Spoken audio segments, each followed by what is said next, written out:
Well, good rising, everyone, and welcome to the Friday edition of Coffee Talk with Karen B. That's right. Oh, let me turn on my fancy light in the background. Hold on.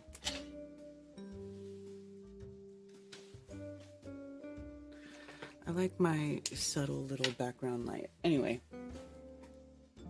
how's everybody doing? Yes, today is January 33rd, 2024. Of course, that's a joke. It's actually February 2nd, but it's funny.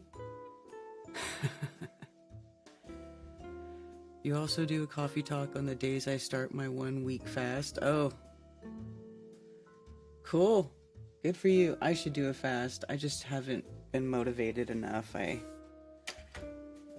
been enjoying eating food.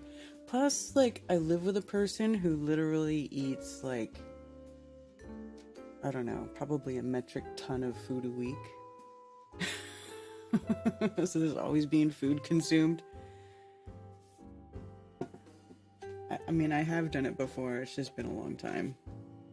Anyway. Hello, everybody. How are you all doing? All right, well, let me say hello to the good folks in chat. Jana is first. Jenny G is here. Happy Friday. Ark Ash. TC Zam Man. Tony Coriolis. Nathan Reed says, morning, early birds.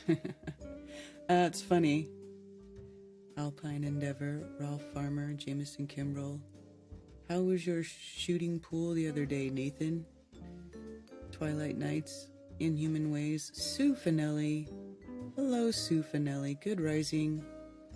Ashley Claudio. Hello, NH Guy. Dean HD. That yellow spider guy. Mike D. Dr. Evales. Oh, there's so many of you here already. Stephanie Martin. Chiming in chat. David Young, Shelley Oler, crystals are not alive. Why don't you just change your name to I'm a stupid retard? I mean, do you just want to go around just say stupid stuff just to tell everybody you're dumb? You can put a shirt on that says I'm with stupid and the arrow points up. That works too. Hi, Richard B. Good morning. Hi, Billingtano. Stephanie Martin. Anyone know the rodent's opinion? What do you mean the rodents?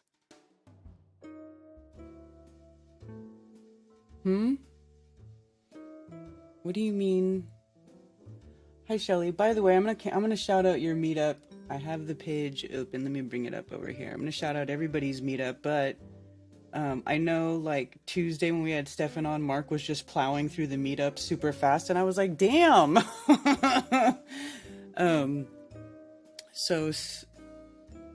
What? Oh no. A critical error on my website. Uh-oh, this is not good. I was just looking at it. Oh no.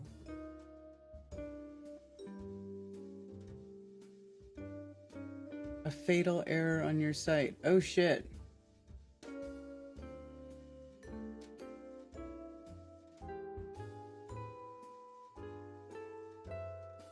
Well, never mind. I guess my website went down. That's never happened before. I'll have to message my website guy later. Darn it. Well, anyway, Shelly's having a meetup in Mico, Florida. I'll just talk about it.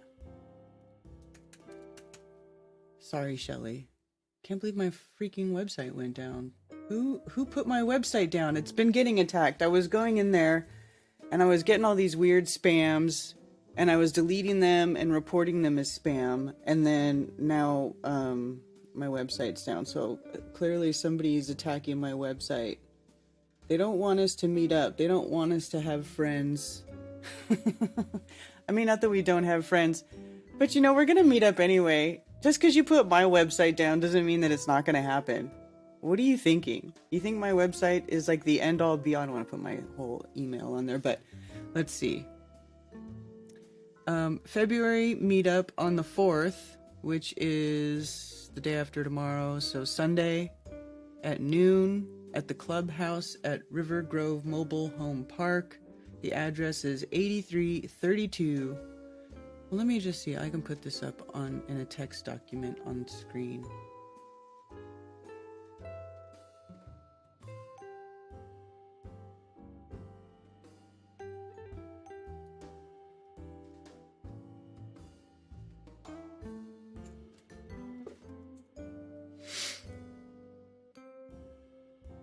Do it like this. Can't believe my website's down, dude. Somebody attacked my website, I think. Well, they were, but I didn't realize they were going to try to take it down. All right, so here...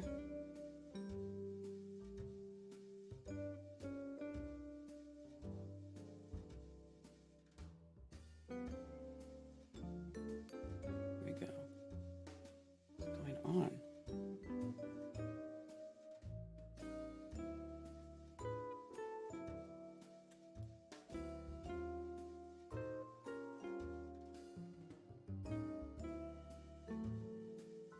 Whatever.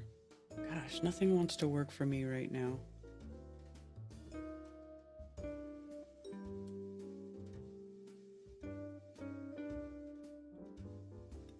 Okay, get rid of this stupid superscript so it'll let me blow everything up, damn it.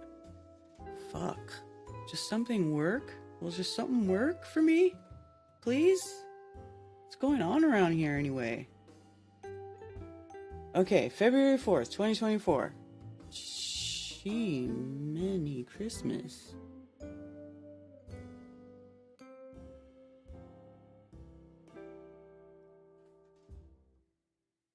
Okay, hold on.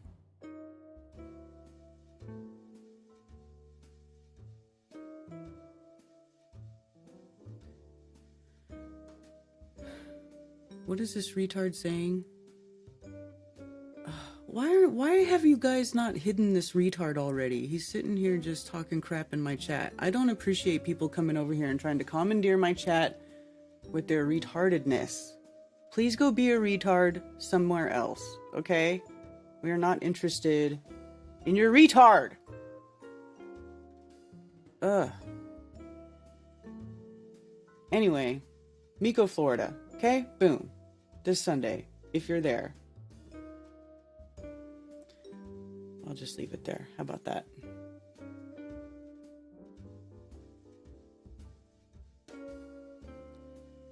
Yeah, I like Whitney Webb. She's really good.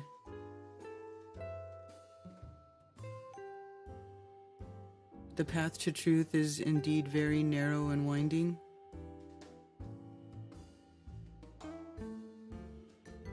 Oh, yeah. Yeah. We're doing a crock potluck, so come out and join us. There you go. Hi, MFT. I already did it. I'm glad you're here, though.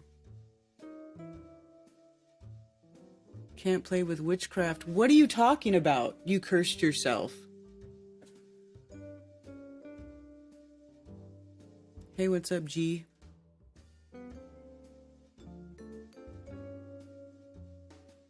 Yeah, because they're talking about, well, let me bring that back up.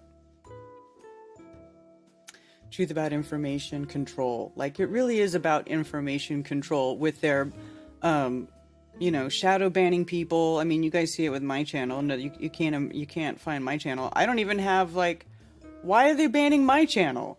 Right? What information do I have that is so scary? Right? What is that?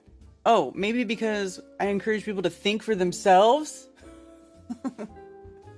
You know, maybe because I like to say F the terrorist state of Israel, because this is craziness. They're, you know, and YouTube, like the whole thing about YouTube, it is not YouTube, it's TheyTube. This is TheyTube. We have to censor ourselves all the time.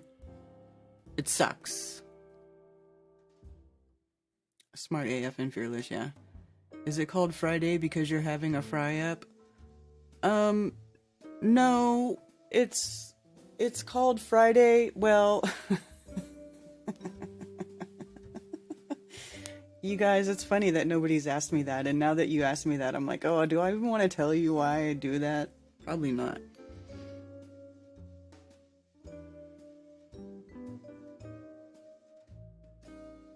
I love how she exposes Bitcoin.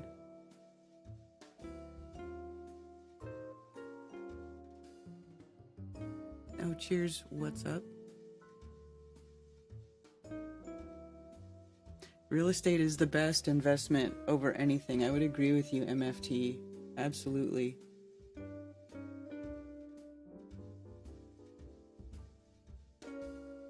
Good rising, Artez. Good to see you. Fried some burgers. Well, okay. Well, a couple of reasons. Because it's just something I used to do in high school.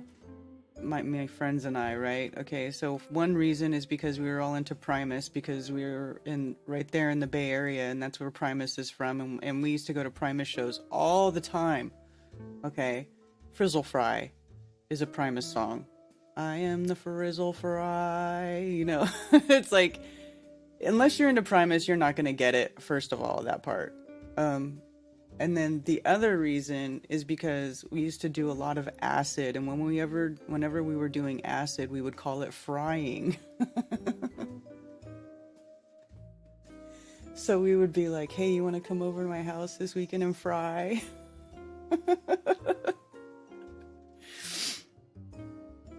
Yeah, it's really horrible, actually. But it is what it is. That's what I did when I was young. It's probably not the best way to grow up, but that's what we did. It's part of what made me who I am today, I guess. I don't know. Yeah, Tommy the cat. Right now is the worst time to buy with interest rates. I know, Billingtano, it is crazy. It is crazy.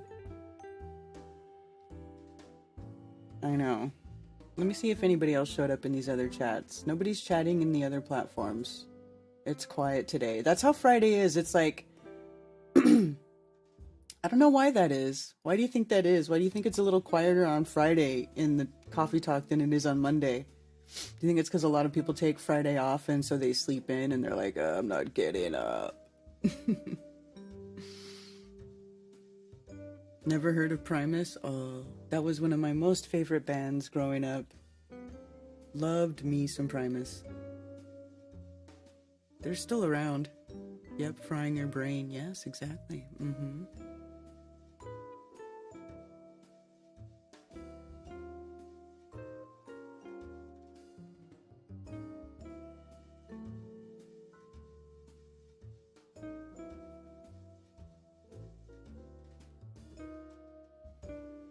Your brain on drugs. Hey man, psychedelics. Maybe not acid, but I like mushrooms. Mushrooms are good. A little bit.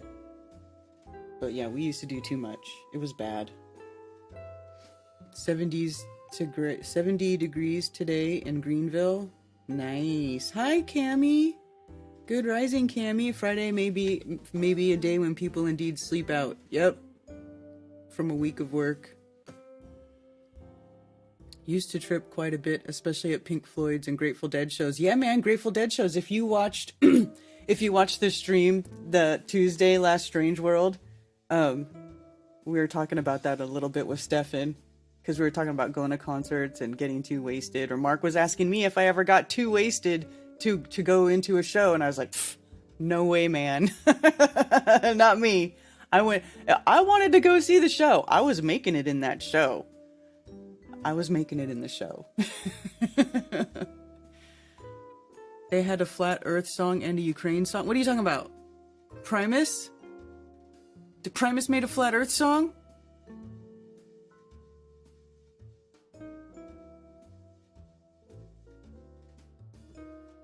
Flatheads Adventures and Homesteading. Planning to email you, Karen, but I have a meetup schedule. Oh, for Jam in the Plane. Okay, that's cool.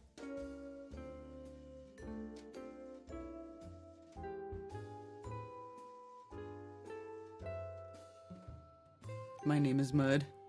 Yeah. Yeah, Primus sucks, right? Primus sucks. If you know, you know.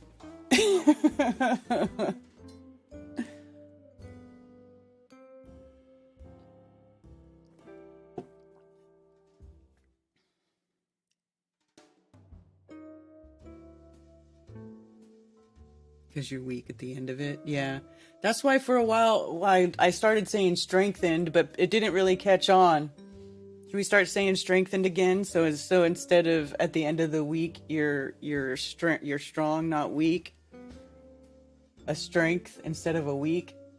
You know, that's one of those things about the language, you know, and the phonetics of it. And when one word, you use it all the time, but the other meaning of it is not such a good meaning, like good morning. When somebody dies, you're in mourning, right? I don't want to be in mourning. That's why I like to say good rising, you know? I mean, it's not like the end of the world if somebody says good morning, because I know they're just meaning, hey, good morning, like morning time, or you can say good early light. Good early light is another good way to say it, but you know, just... But I just like to say that because it just changes it just a little bit. It's a little bit more on the positive side, on the uplifting side, rather than on the downer side, subconsciously. You know what I'm saying? That's it. Yes, the spelling. What's up, 13th Apostle? You know what I need to do is I need to open up the phones. I can't believe my website's down. My website has never been down like that. A fatal error? Dude, somebody attacked my website, I think. Anyway, whatever.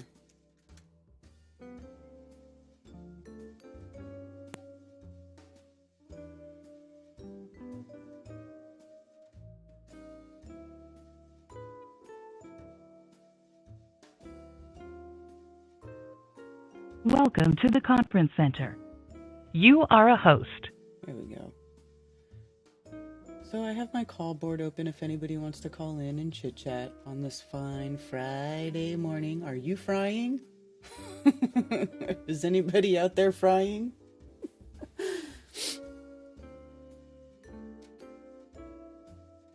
You're doing mushrooms this afternoon?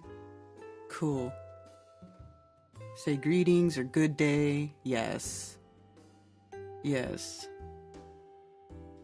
But I don't take offense if somebody says good morning. Like, I don't want to beat people over the head with stuff. Like, just like I don't like to say God, but a lot of people still use the word God for creator. I like to just say creator, you know, or Yehovah, which is kind of a weird, you know, people get all weird if you say that. Are you Jewish? Well, no, it's just the Hebrew name from scripture, which means, by the way, it literally translates to existence, like all that ever was and all that is and all that will ever be. And that pretty much is what God is, right? It's what made this everything here come into existence. So it's all basically the same thing, but God is used in the scripture as something else. Like it's another person. It's a title or whatever. I think it's a person, and then it got turned into a title, and then Yehovah, which means existence, got replaced with the word Lord, which is a title. You know, it's all that's spelling. You know what I'm saying? That's a type of spelling. So just those things, those little key things, I like to just try to undo those if I can. Just a little bit. Just undo that. It may or may not make a difference. It does for me. It makes me feel better, so I'll just keep doing it. And if anybody doesn't mind, well then, what does it matter?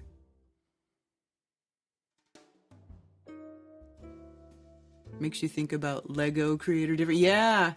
You know, and Lego, that's another thing. Actually, I was looking at that. It's so funny you bring that up, Artez, because check this out. I was noticing, look at Lego. Search the etymology of Lego. But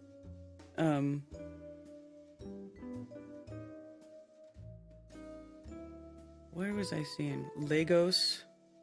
To lie down, lying in wait. Is that what I saw?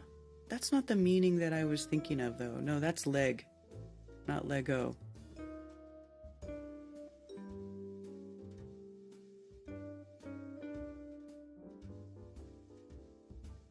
Oh, I can't. This isn't where I was reading about it. There was some other meaning I studied or put together in Latin. Maybe that was it.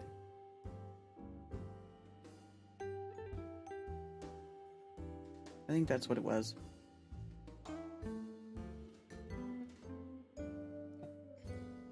Circa 1300, amorous playing sport. Toy. I think that's what it was. And that's what you do, you put them together.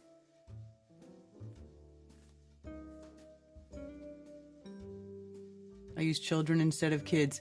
Yes, fathead, I do too. I do too. I don't really like children, so I call them snot-nosed brats. Oh, that's hella funny. Is that what you called your children, MFT? That's so funny. I have to admit, I call mine that sometimes too. But in general, I refer to children as children and not kids, because goats have kids and humans have children. You know? We're not farm animals. You know, and they try to, and it's funny too, because they really try to, I don't know about any of you, but I feel like when we were growing up and we were in school, they really tried to like bury home in your head that you're an animal just like all the other animals. You're just a human, right? But you're no different than the other animals. But we are very fucking different, right? Very different. I mean, look at what we do to each other. Look what we do to this place. Look what we do to the other animals that we're just like, right? Like, no, we are different. Humans are not like other animals at all. At all. Human child, right.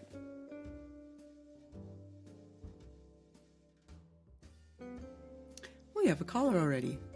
Thank you for calling Coffee Talk. You're on with Karen B. Good morning. How are you today? Good. How are you? I am okay. Today is a birthday day. A groundhog's birthday. 33 days into the year. So it's an all right day. Yeah. Absolutely. And yeah, I heard you talking about high experiences with concerts. I used to tour as a semi-professional musician back in the day. And I've seen my share of concerts going to. I seen Filter one time. When we used to tour, obviously you get to watch the show too if you want. So we did a big festival with Filter, and they were one of my favorite bands at the time. And I remember drinking 6 beer and then going in, and I got front row, and then somebody was smoking a joint, and it was a heavy hitting one. And I remember just greening out and started puking front row at the Filter show. Oh no. That was pretty embarrassing. Yeah, and there's, like when you're locked in on that front row, there's really nowhere to go for a while. You know, especially if you're in that type of mindset. It's pretty tricky to get out. So I kind of just, much as I wanted to fall to my knees and just lay down on the ground, you can't really do that either. So, but the puking made me feel better. I actually, by a couple songs in, I was doing okay. So, but as a musician, I had a pretty funny experience. I'm not sure if you guys down in the States are familiar with a band called Trooper, Raise a Little Hell. Trooper. I am not, but that doesn't mean anything. Yeah, anyways, they were a fairly successful band as far as a Canadian band goes. They were playing stadiums and stuff like that. And like most old bands like that up here in Canada anyways, they get to a certain age when they expire, and then basically they play casinos and smaller clubs and do the old man tours around. And so we had a chance to open up for them up in a place in British Columbia, and it was the sound check.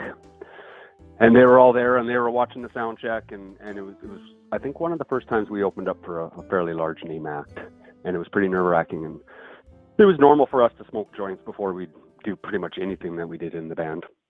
We would celebrate everything like, oh, there's a new road sign when we're traveling down the road, we better light one.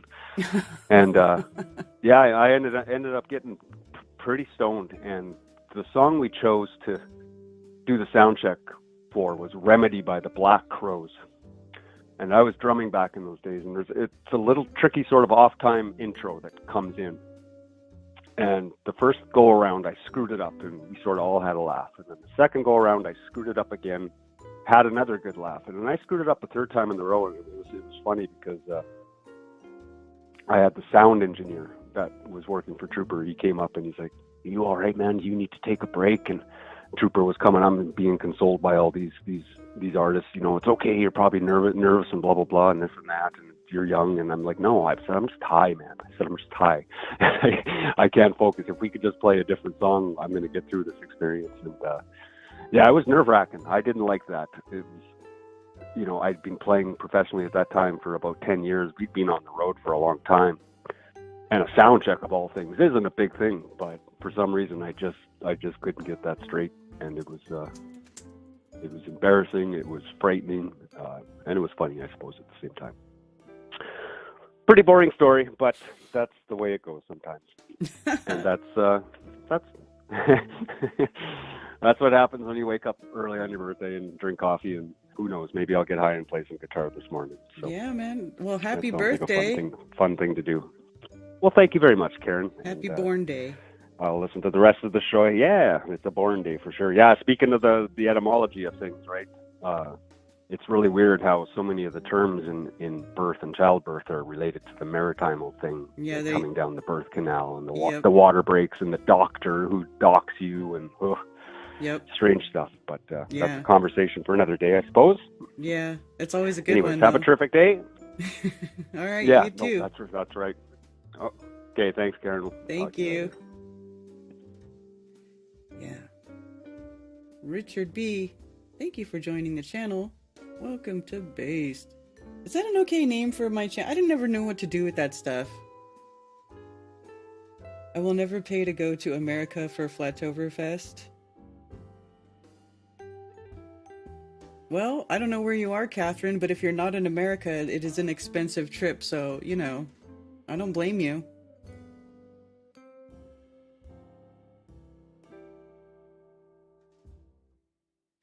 I totally have heard the Trooper song 3 dressed up in... What?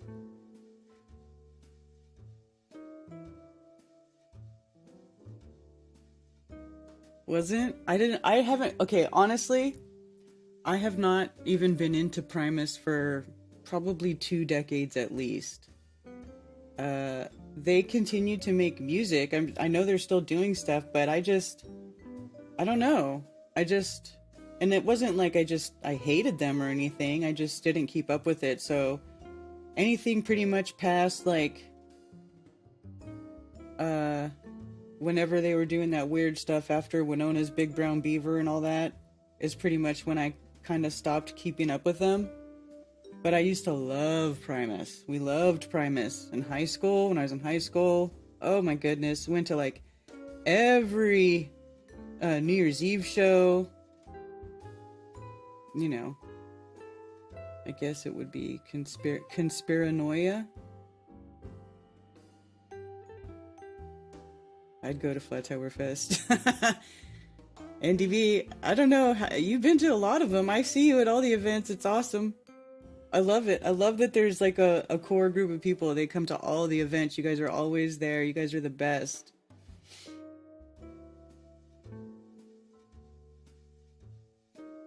Too bad about Primus. I like Lift Claypool. I know. Well, they can't all be as cool as Stefan now, can they?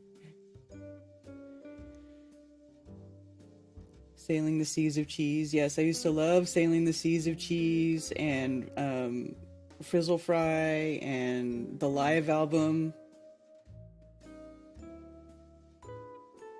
You know, yes.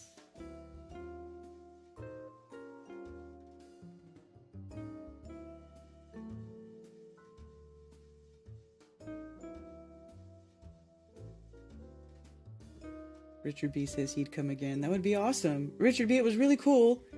I think you were one of the people that came from farthest away. I don't think it gets much farther away than Australia. Zappa, yeah, I was into Zappa a little bit because I got into what do you call it? I'm having a brain fart right now. I got into bands like Mike Patton's other band, Mr. Bungle. Remember? Because Mr. Bungle was kind of like in that style of the old Frank Zappa. Watch out where the huskies go, don't you eat that yellow snow.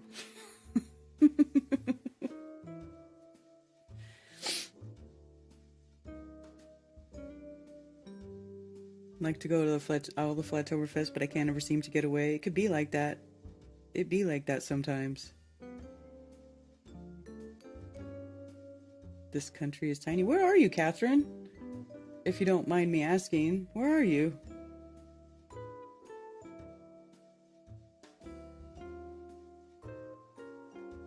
Are Christians welcomed? Of course.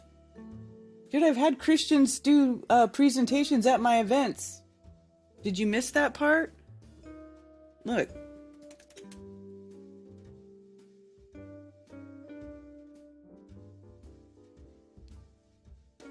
Playlist. Flattoberfest 2022.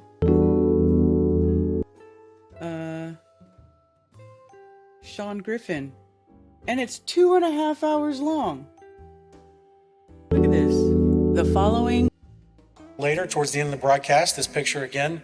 So you ask me, are Christians welcome at my events? You tell me. You know who else is a Christian? This guy right here. He's a Christian. Bangus. So you tell me, are Christians welcome at my event? What a coincidence. He also believed that there had to be infinite other worlds. Listen, I do not discriminate based on whatever your religious association is, as long as you are open-minded and you have good information.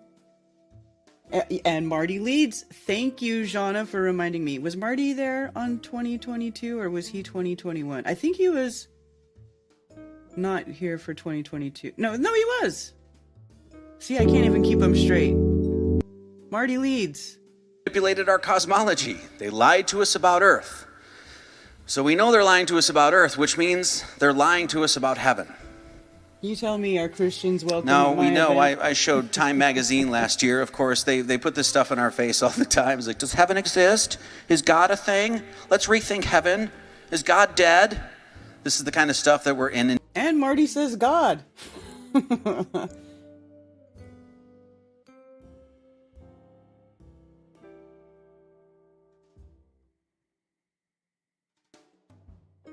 Marty Leeds is not Christian. Okay, well, whatever. Listen, none of these people are required to fit into your box or your definition of what a Christian is. Okay, so whatever, buddy. Like, seriously. They're not. They're not. Nobody's required to be what you want them to be. If you don't like it, well, then go see somebody else. You're welcome to go to Dean Odel's whatever Skyfall thing. That's all about it. They're all about textbook Christianity. Go for it. Jesus is God. God, that word sucks.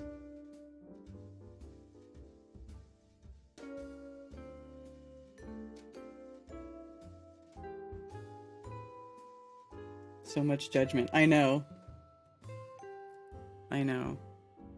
No. Are Christians welcome at your event? Oh, no. Not those Christians. The Christians that I approve. Well, you know what? How about fuck you? Oh my God. Do you see how hard it is to do? Like, I think it's even more difficult with the subject matter that we're dealing with, right? Everything is such a sensitive topic. People get so defensive about, their belief system, their BS, okay? Please do not be so married to your BS that you feel like you have to make everybody else conform to your BS, because nobody is required to conform to your BS. Nobody! Like, you can listen to what these people say, and you can take what rings, what matters or what is interesting to you, and you can leave the rest. If none of it's interesting, fine. Go outside and smoke a cigarette or whatever, eat some food while they're talking and come back in for the, you know what I mean? Like, nobody is required to follow your rules. That is clear.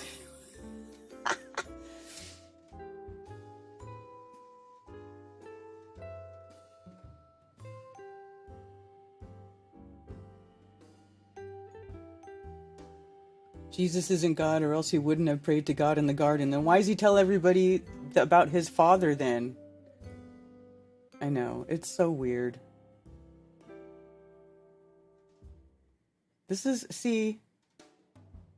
Christians are allowed at my events, are more than welcome, absolutely, just not the judgy ones.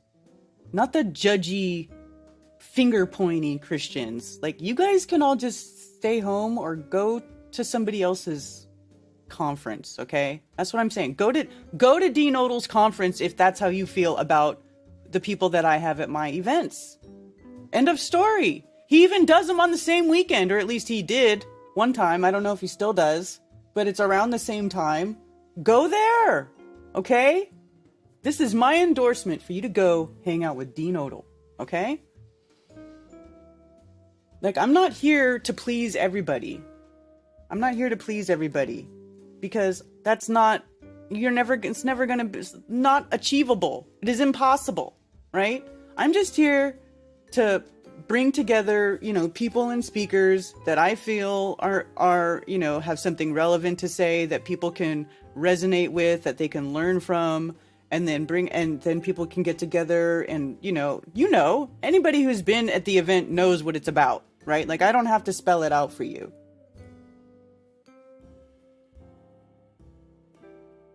Religions are BS, because Jesus is the Word. Elohim, Anunnaki, all religions leaders came from the sky.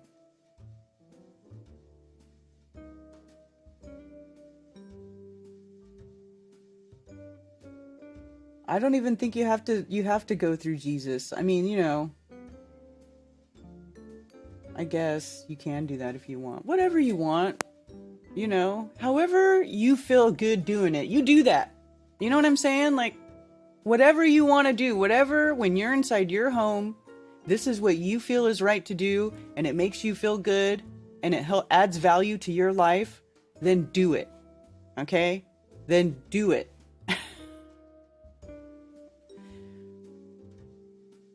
The same old thing every year? Well, it's the same format. And then I mix up the speakers a little bit every year, yep. You don't have to go. You are not required to go. It would be so boring if everyone agreed on everything. Lively discussions, actual conversations are phenomenal experiences, and one usually learns something if they can get past personal triggers, yeah. Yeah, I agree. I agree.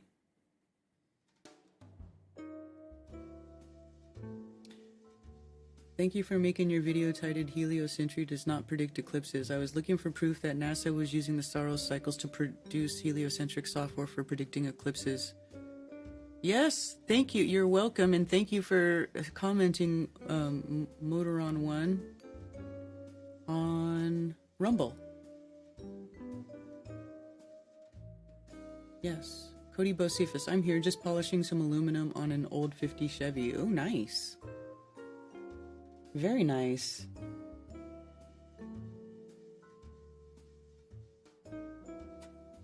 So anyway,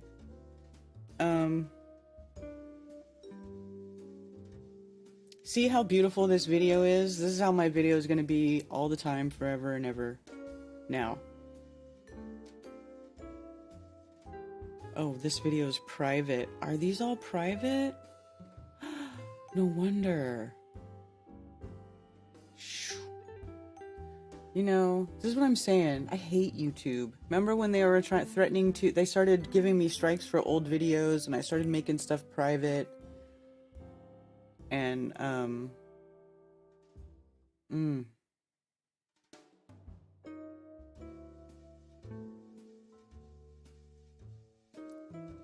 and then I don't put them back. I hate YouTube. I hate that I feel like I always am like on the brink of extinction at YouTube. It's like they make you live in fear. You know? And I hate it. Not that I couldn't like make another channel, but you know, it's a painful process to build it back up again. You want to talk about a painful process? Holy smokes. If you're not blowing sunshine up somebody's ass and telling some fantasy story, you got no hope on YouTube. Or doing reaction videos. Or something stupid. You got no hope. If you're not, you know, part of the new alternative media to replace the lamestream media, because you can trust them. All the people who got fired from mainstream media are starting an alternative media. All the same people who used to be part of the bullshit are starting a whole new bullshit media thing, and they get pushed on YouTube, and they sit there with 12,000 people in their live chat, and they're like, oh, please share the stream. We're so censored. We may not be here tomorrow. But they're streaming every day on YouTube with like thousands and thousands of, like, give me a break. Right? Like, it's a painful process.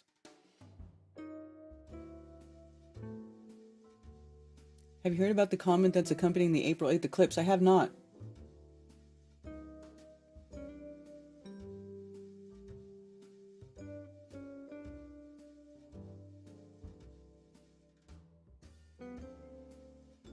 There won't even be a Flattoberfest this year. March 1st is right around the corner. How do you know this? Are you trying to cast some spells, truth be told?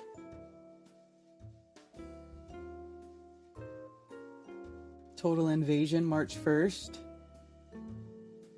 You think the country's gonna get invaded? Oh, Jesus. Well, there is a border problem, and I was looking at that, and I was trying to find information about the standoff, but it sounds like they've been able to stop the border, the influx of immigrants, people, illegal people coming over the border in Texas.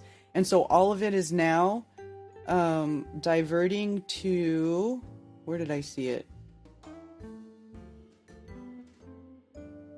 Not this Yahoo. Right here. Oh, here we go. Last month, Texas saw 3,000 to 4,000 illegal crossings daily in the Del Rio sector. Now that number is down to 200 per day following the state takeover by the Texas National Guard. Instead, illegals are now relocating to California and Arizona. 72% of the new border crossings are happening in those two states. Texas has proven that the entire border invasion could be solved in 24 hours if federal government stopped facilitating it. And that's true. So they're just letting this happen because they're trying to, they're just trying to bring us down from the inside out. People like Biden and his crackhead, whoring, pedophile son, they don't care about the country or the people.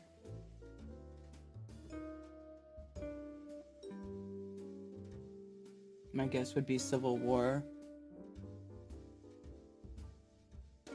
Well, if they're...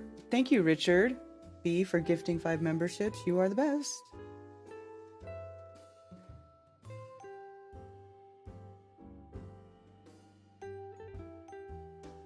Word to your mother.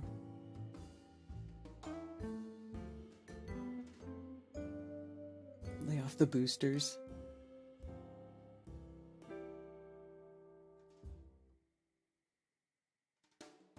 All of the last 3 years, China.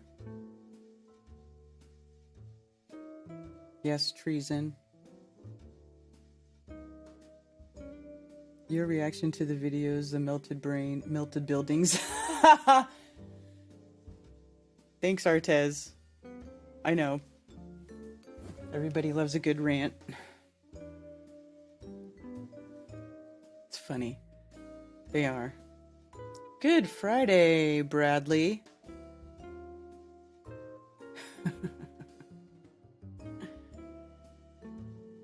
The globalist, right? The NGOs, the non-elected governmental or non-governmental organizations. So they're not elected. They're not governmental. Like the WEF, the WHO, all these big conglomerate companies that are like, oh, we're doing so many good things. And they're just evil, elitist, globalist, fucking psychopathic assholes. You know? Easter on March 31st.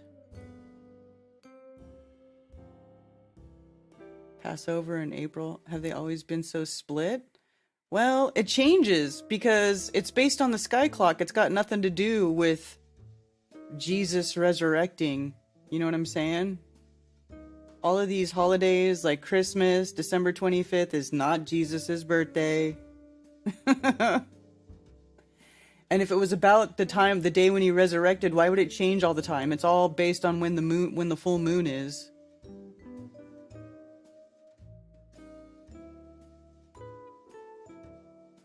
Hello, Eric DuLeon.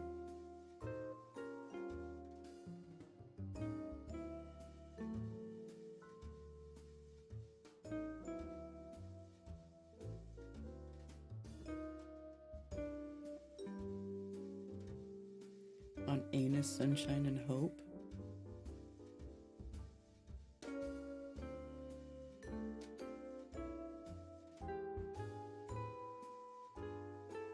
If Jesus is the truth, way, and life, why do they make such a big deal about calling him Jesus? Couldn't you just find the way through the truth, saying? Yeah.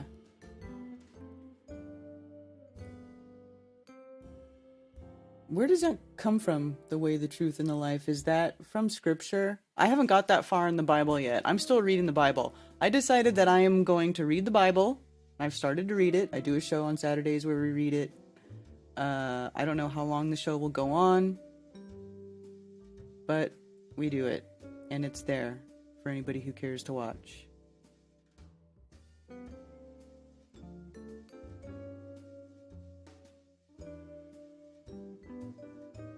It's the winter solstice. Wasn't that, the equinox? So let's look at timeanddate.com.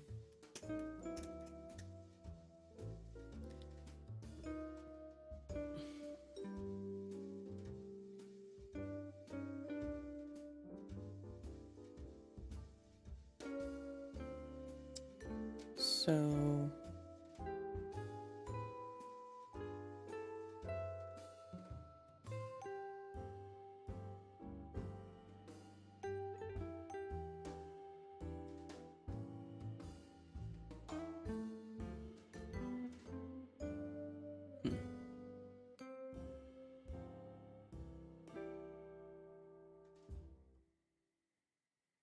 let's do sunrise and sunset.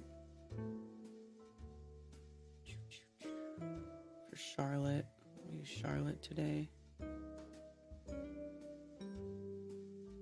This is February, go to next month, March.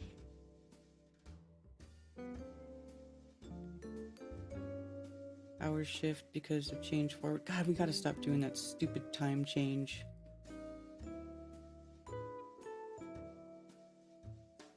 So here, we got that, we're around equinox time. See right here, day length 12 hours. So around the 16th is the equinox. Well, for Charlotte, anyway. That will change depending on your latitude.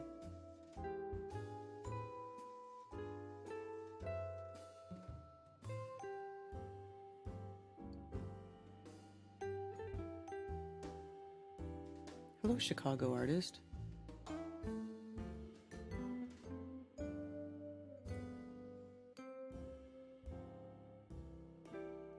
Jesus is a synonym as truth. Actually, Jesus is a curse. That word Jesus is a curse. That name.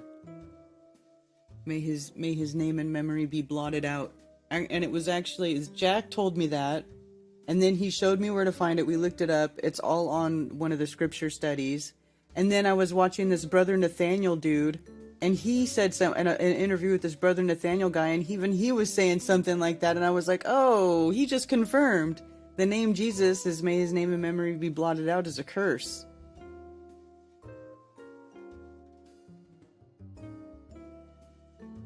but you know, I'm not gonna nitpick that stuff.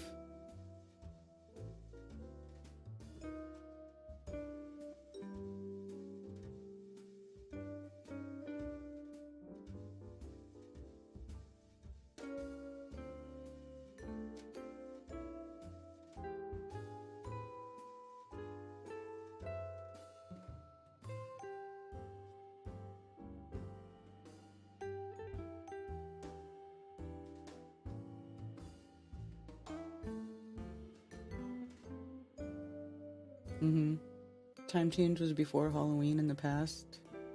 Now just after. Well, they could just stop doing it altogether. That would be great.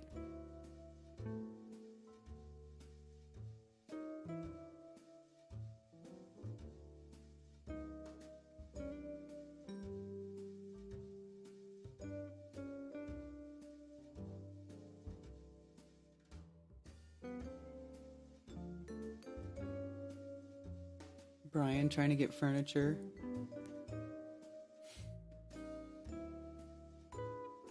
I actually went to IKEA with my mom last weekend and we bought a bunch of stuff.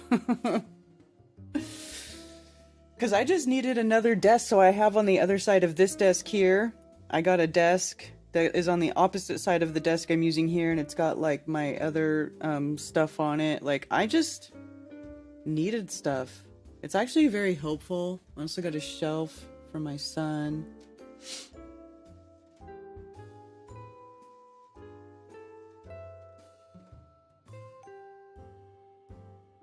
Moved to Arizona. Well, see, here's the thing. I don't want to live in Arizona.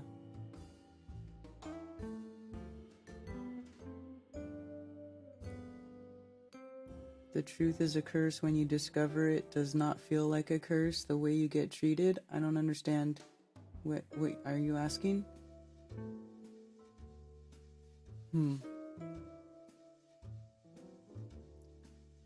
So when is Easter this year?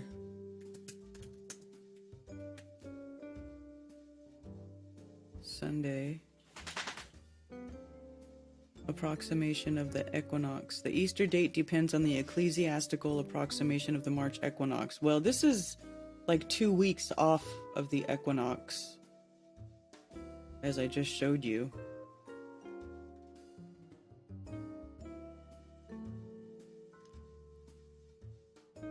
The date of Easter falls on a Sunday based on the lunisolar sun and moon calendar, not a fixed date on the Gregorian or Julian calendar.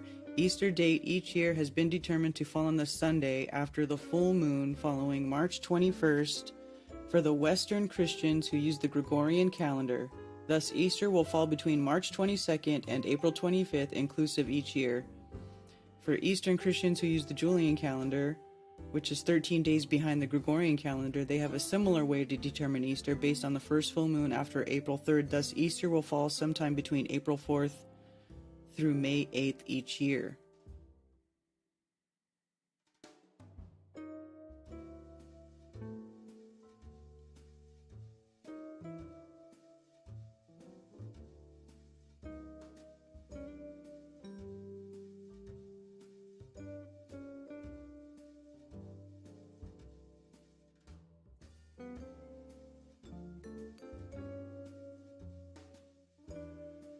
Let's have debates in Maricopa County. That way all the ballots can be rigged to whichever side pays the most.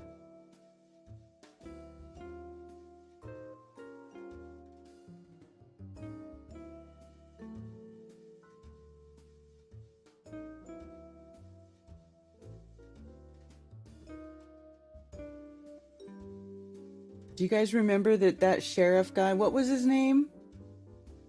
The guy who was like running, he was like, do you know what I'm talking about? Tony, you gotta know the dude's name. And he actually held a press conference where he was saying that Barack Obama's birth certificate was fake maybe a few years back, and then it like never went anywhere. It just kind of died off. And it was like well after Obama had already come and gone. He was just bringing it up. You were saying, Jesus, the name is a curse. That's how the truth feels. IKEA has some great furniture indeed. My wooden desk is from IKEA. I've been using that desk since. Yeah, you just have to know how to pick your furniture out, and then you have to know how to put it together. Joe Arpaio, yes, thank you, Tony. That's the one. I knew you'd know. The true calendar is a puzzle to me. I used to be a lunisolar guy, but not anymore. Well, why wouldn't it? I'm a fan of lunisolar. Why? Because the sun and the moon are like the two main luminaries of the day and the night. It's all part of the same sky clock. Why wouldn't we include both of them in it? Like, I don't understand why we would exclude one.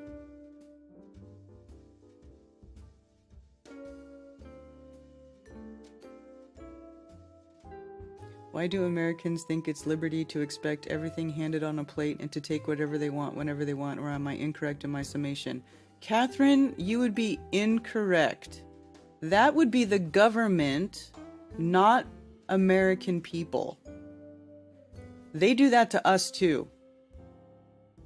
I'm just saying, we as Americans, for the most part, are very dissatisfied and disappointed and unhappy with our government and how they run this country and what they do abroad.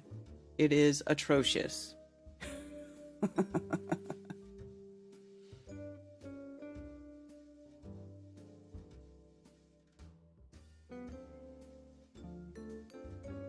But the Bible says the sun is for making the days. I don't know. What?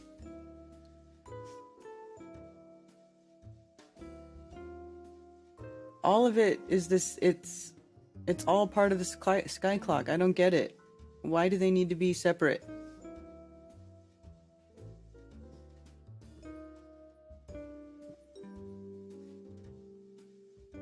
Yeah, I don't know where Catherine is from. I asked her, and I'm not sure if she said. But I'm just saying, no, we are not. That is not how Americans are. Remy, what's up, bud? Oh, Remy's over there rolling around. Let me see if I can. Do you guys want to see Remy?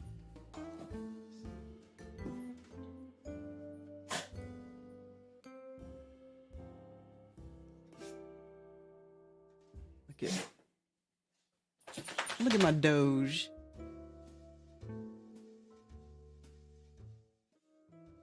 Rem. Remy, what you doing, bud? What are you doing, bud?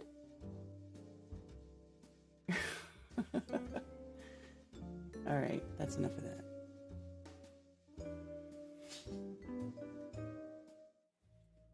Oops.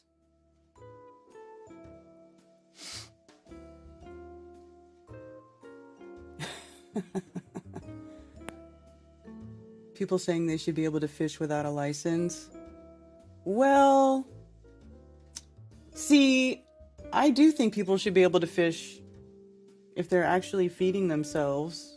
Like just a dude fishing for a fish.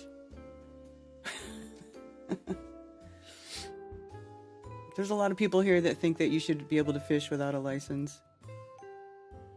Because it's like, that is government, that's the government taking away a God-given right, which is your right to feed yourself, right, and take care of your family. They're taking away a God-given right and then selling it back to you in the form of a fee for a license. Oh, you must have a license to feed your family. You must have a license to go to the store in your car to get food for your family or go to your job. You know, it's just a way for them to like pile on these little fees and taxes on top of you to like keep you in poverty or to keep you from getting ahead or for keep you from being from gaining any sort of real wealth.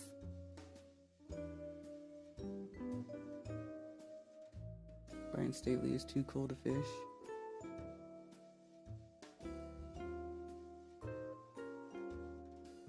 Yeah, so that's not about Americans being greedy. It's about Americans not wanting the government, you know, telling them what they can and can't do and charging them a fee to do things that they should be able to do. It's not about abusing anything or ruining the system. I mean, it's not like, I mean, what do you think these trawlers do out in the international seas, these big, huge trawlers?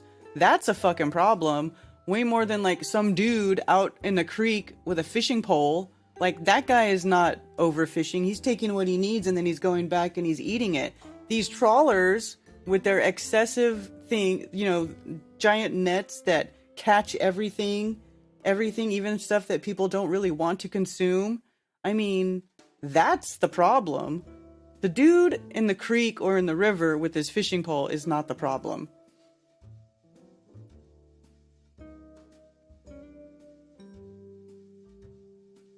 Government is the enemy of the people.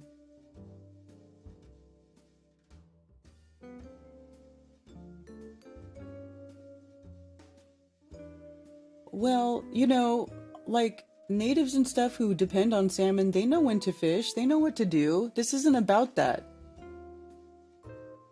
Hey, that flat fellow. Good to see you. I haven't seen you for a long time.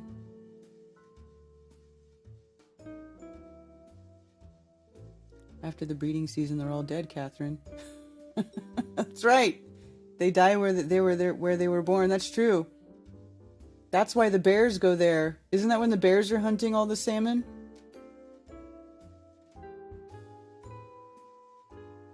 I mean, I don't know.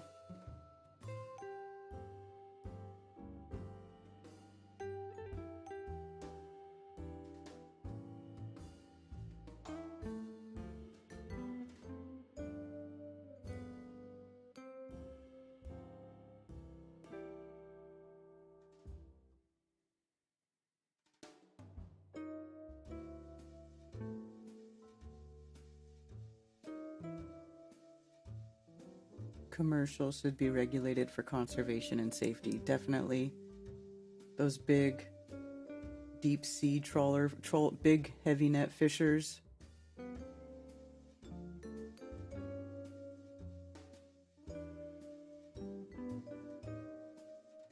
Yeah, it's these big conglomerate companies that try to like monopolize everything and be in control of the food supply are the ones that are the problem. It's not regular people.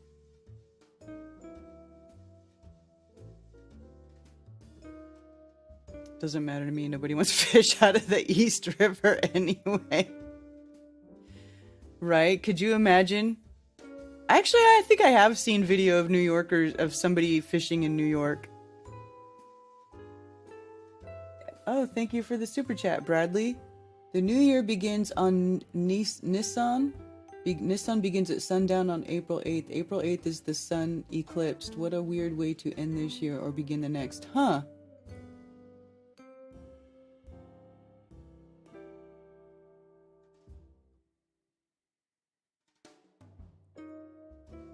.528 is nice. Thank you. Yes, it is, right, Cammy? I love 528.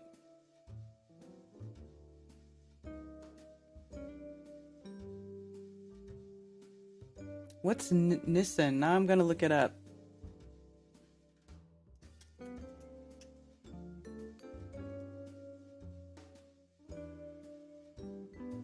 First month of the Hebrew calendar. Oh.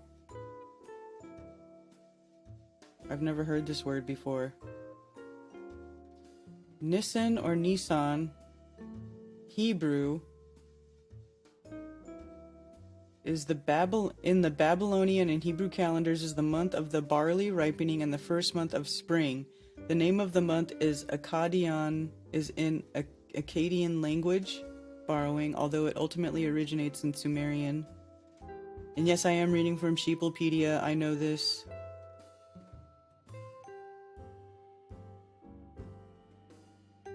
Passover.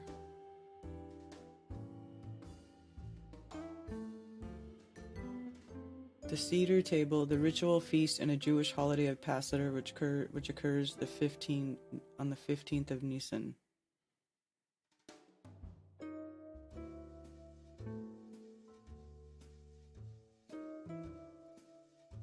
One Nisan, Lunar New Year, marking the month of Aviv, meaning spring, as the first month of the year, which month was later called Nisan.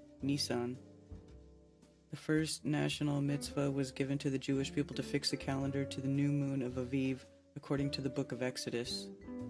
Huh.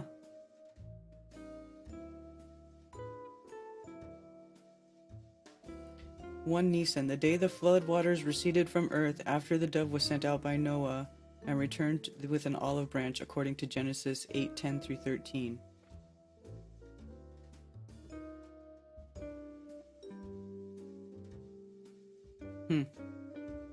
Interesting.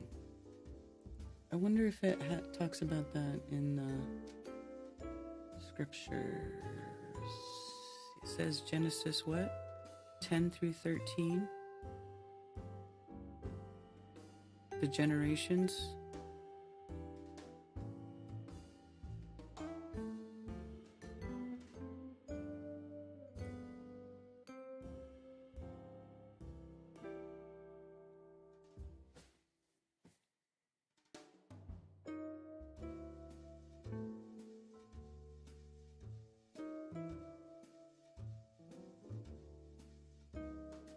Wait, where did I see Genesis at? Why am I seeing Exodus now? What was I looking at before where it said Genesis?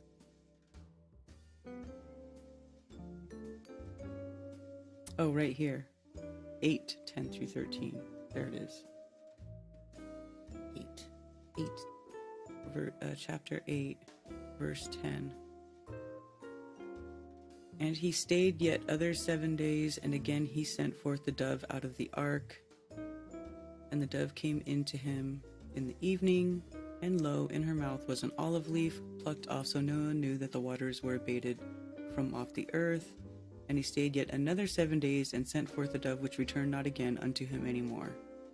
And it came to pass in the 601st year, in the first month, the first day of the month, and the waters were dried up from off the earth. And Noah removed the covering of the ark, and looked, and behold, the face of the ground was dry. So, in the 601st year, yeah, the first day of the new moon.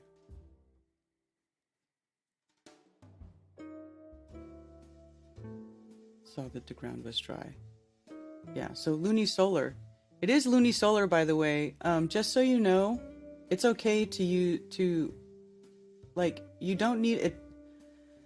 I think I've talked about this before, and I don't know why you think that, are you thinking that lunisolar shouldn't be combined because you think that there should be 13 months because 365 divided by 13 is, or divided by 28 is 13 with only one extra day? Because, and that's, and people always say, well, you divide by 28 because of the moon cycle. Well, the moon cycle is not 28 days. It's like 29 and a half days. It's over 29 days. So there's not 13 full moons, as we can see right here. Watch, moon phases. So there's not 13 full moons in the year. So here's 2024. Let's see, 1, 2, 3, 4, 5, 6, 7, 8, 9, 10, 11, 12. Well, 13 a little bit if you count so there we go. There's a 13th one there. Barely. That's funny. Wonder if it was like that 2023. Oh no, wait.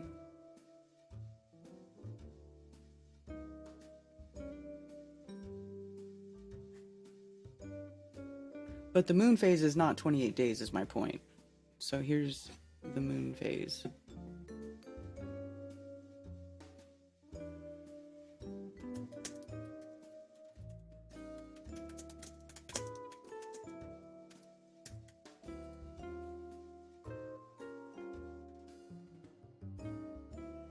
Phases of, oh, is this where I just was?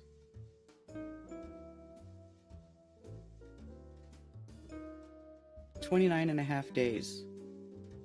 The lunar cycle lasts 29 and a half days.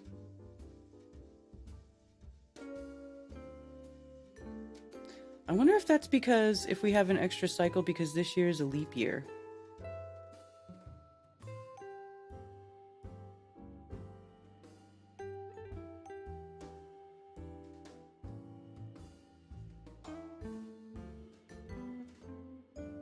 Moon phases for 2024.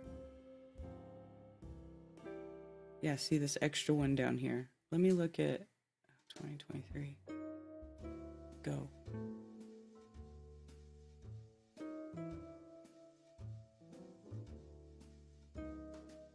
Yeah, see? Okay, so 2023, there was only 12 full moons.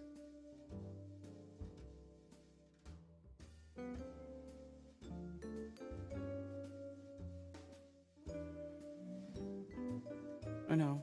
1, 2, 3, 4, 5, 6, 7, 8, 9, 10, 11, 12, 13. 12 new moons.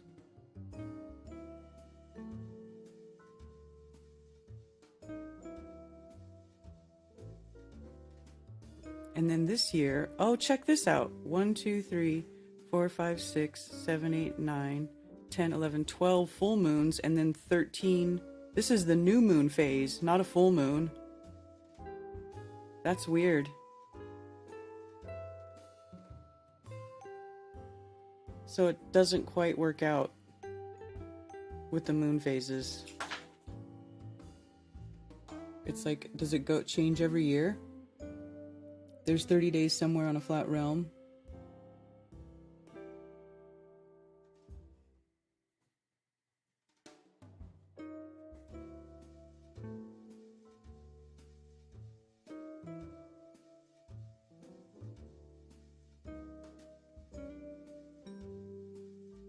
If anybody wants to call in, 848-222-2480.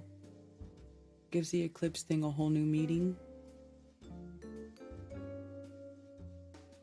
The year starts at Christmas Day for you?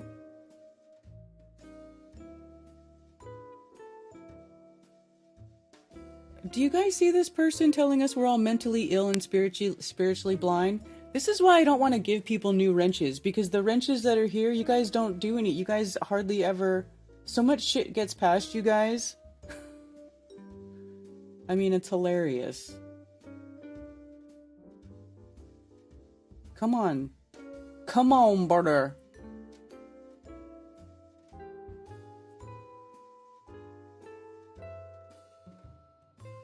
Women don't need to study this. We just know which phase of the moon our cycle matches. Well, you know what I've learned? Because I have a tracker. I've been keeping track of it.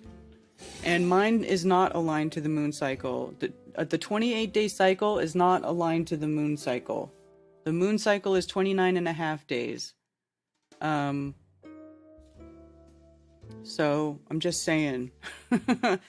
So, I mean, it could be TMI, but I can tell you what it looks like on mine. If you keep track of it, you'll see that it doesn't stay on the... It never starts at the same time. Let me see. Where... Here we go. So, 61% waning moon. The next month, 82% waning moon. The next month, a 96% waning moon. The next month, a 98% waxing gibbous moon. The next month, 83% waxing gibbous. The next month, 60% waxing gibbous. The next month, 66% waxing. The next month, 29% waxing crescent. See, I've been keeping track for over a year. It does not go to the moon cycles. At least mine doesn't. And then when I look at the calendar, where it hits, it's like, boom, 4 weeks. 4 weeks. It's 28 days, 28 days, 28 days. Or right pretty close to it, give or take.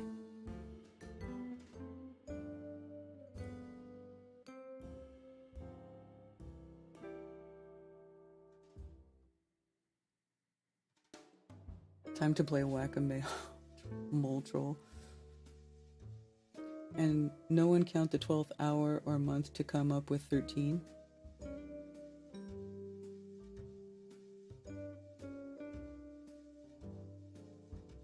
Wax on, wax off. Ever tried San Pedro mescaline cactus? It's like the best of acid shrooms. Molly, my favorite. I have not. I have not.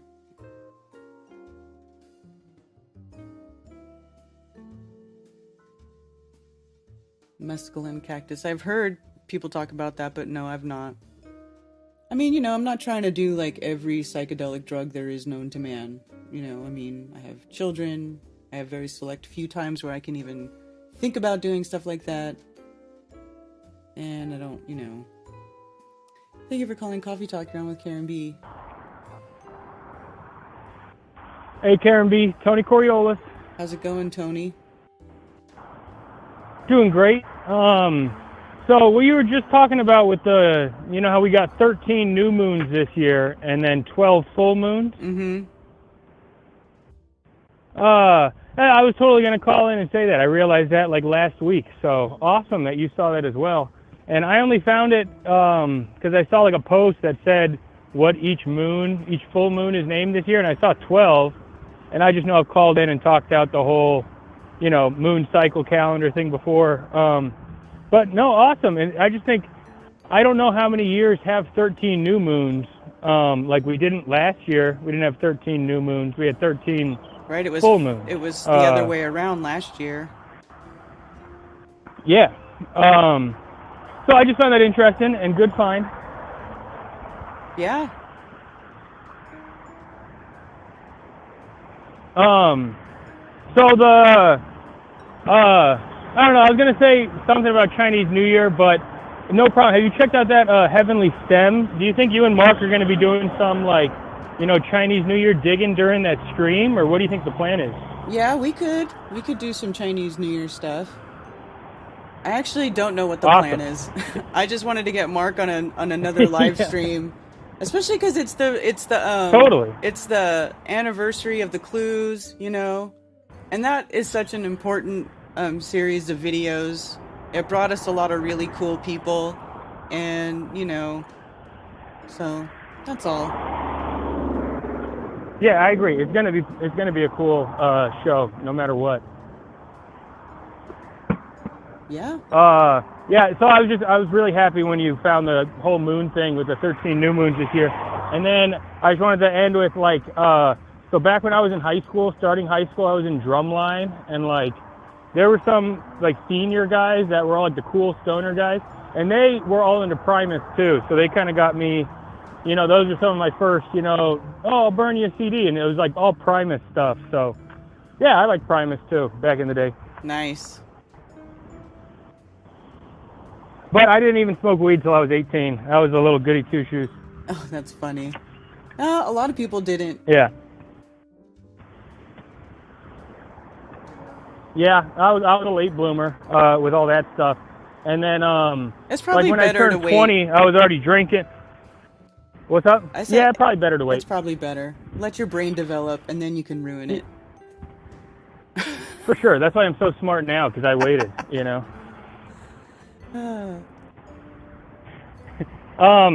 then I just wanted to say one little thing about a concert. I was already drinking and everything when I turned 18. Then once you start, you end up just going with it all. So I went to a Tech 9 concert. I would probably gone to 8 of them, in my life and whatever. So I went to a Tech 9 concert and I got way too drunk before. And then I don't even know if I got kicked out of the show or what, but I just remember I kind of blacked out, and then I came to outside of the concert and I was like, oh, what a good show. Even though I didn't remember a single thing from it. And then I walked home and the cop stopped me at some super burrito place, and I had my shoes off and I didn't have my phone. It was in someone's car. I got into someone's car. I don't even know. But I got a minor inconsumption a week before I turned 21. Oh, no. I'm not... Yeah, I know. I'm not a huge concert guy still because of that. Not especially because of that, but I just had never really been a concert guy. So yeah, it's one of my concert stories. Oh, that's so funny. Well, not really. I know. A week before I turned 21, too. That sucks. I know. Yeah. Well, all right, Karen B. I don't got much today, but looking forward to that Chinese New Year stream. Yes, absolutely. We'll have fun. And yeah, totally. And shout out Richard B. You're the man. And Catherine said she's not going to come to Plateau. But Catherine, you missed out. Richard came through, and it was the best time of my life. Yeah. Catherine, you're missing out. Richard B., what up? Thanks, Tony. All right. Later. Later. Yeah, man. We have a good time.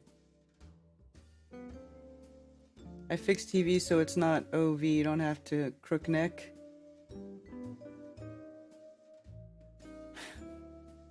Yeah, February 10th watch party. And it's not 10 years. It's a 9-year anniversary for the clues.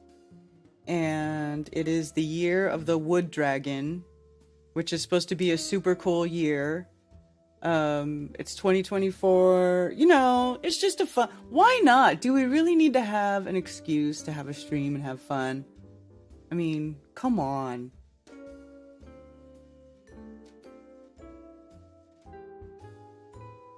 Maybe we can play the first clues video with Mark.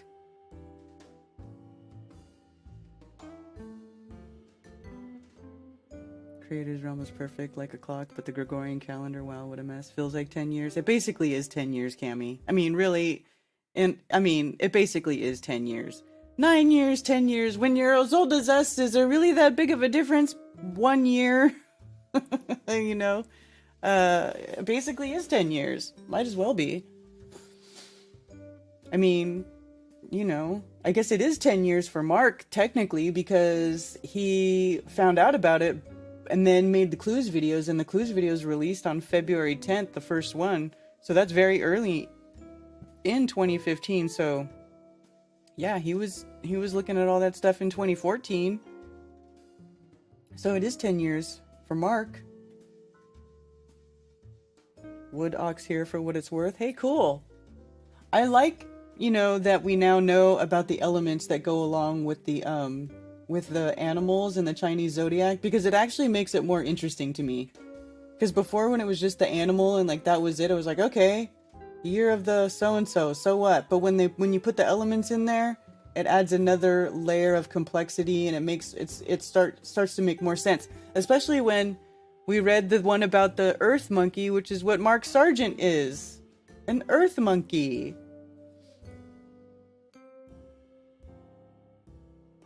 Yeah, it's good to laugh and smile. We need that.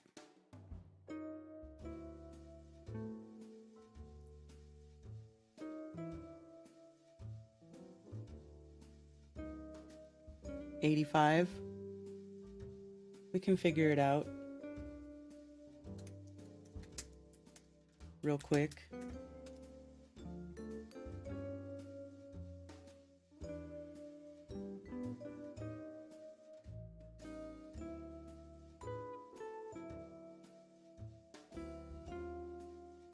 What? I think it was Chinese zodiac.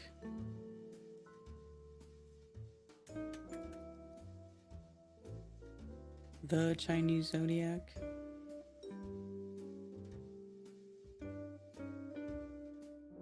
Is this the one we were using? I don't know, but let's try it.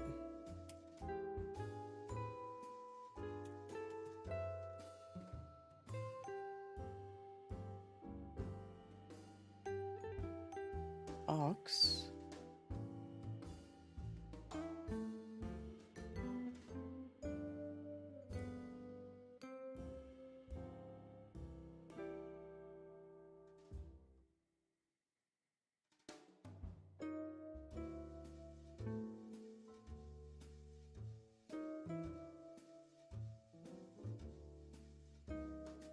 I'm forgetting how to find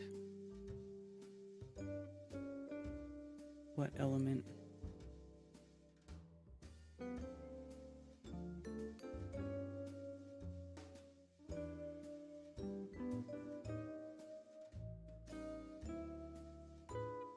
Oh, here we go. 85. Wood ox. You are a wood ox.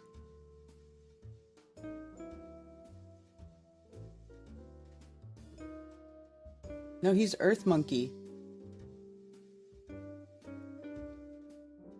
Wood tiger is very cool. And Cammy's a wood dragon, so this is her year. This is all about, this year is for you, Cammy. Whoop whoop. Wood ox like me, fathead. Oh, see, he knows. There you go. You just need to know what year you were born. And the Chinese New Year starts in February, typically. So you just say what year you are, and then you can find out.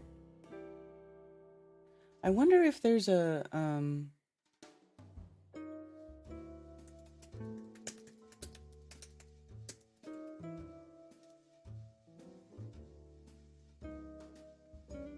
Chinese astrology. I'm gonna try these. I want to look at these different sites and see what they say.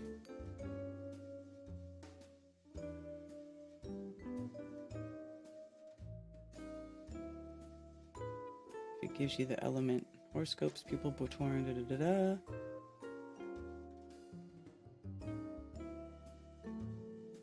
For 85, February 20th, 85.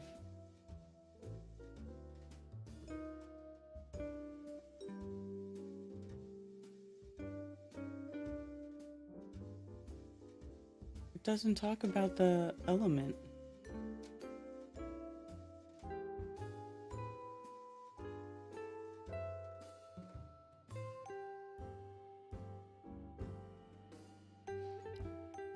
See, the element thing, I feel like is important. And why don't some of these places even talk about it?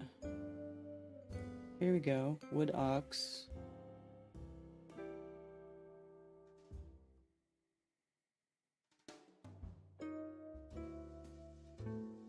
Okay. This one has it. Your Chinese astrology? Okay. Oh, so maybe I'm not. I was born in January 85. Oh, January? Well, if you were born in January, then you're the year before. So let's see. January 1985.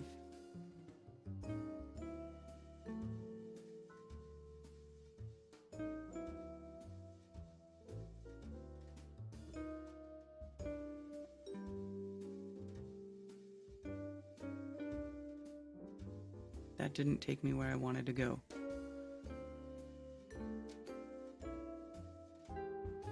Those born before January 24th or February 20th, 1985, they belong to the zodiac animal of the wood rat. Okay. So the wood rat goes to February 19th, 1985. People born in the year of 1984, February 2nd, 1984 to February 19th, 85 are members of the wood rat. Those born before February 2nd, 1984 belong to the zodiac animal water pig. So you are actually a wood rat.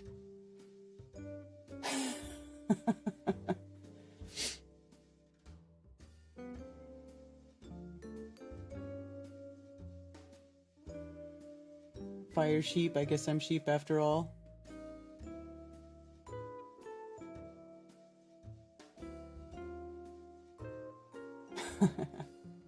Wood rat. I'm a rat. Yep. Wood rat. Well, let's see. How bad? It can't be that bad. Wood rats are enterprising and have a strong ability to understand, so they often go straight to the core of the matter. Also, they are smart and always have bright ideas, thus suitable for the jobs related to computer. Wood rats are moral and they advocate peace and hate war. That's not so bad. With creative thinking, wood rats always like to think more, and they are intelligent and often come out with many new ideas but seldom act out, thus losing a lot of opportunities. Wood rats have many hobbies and they can do things in order with their correct attitude and work. However, due to the lack of patience and perseverance, they are erudite but not proficient. They can be a little more modest and persevering, and they will make great achievements by combining with their advantages. Being independent and proud, wood rats never serve the hour, thus often respected by people.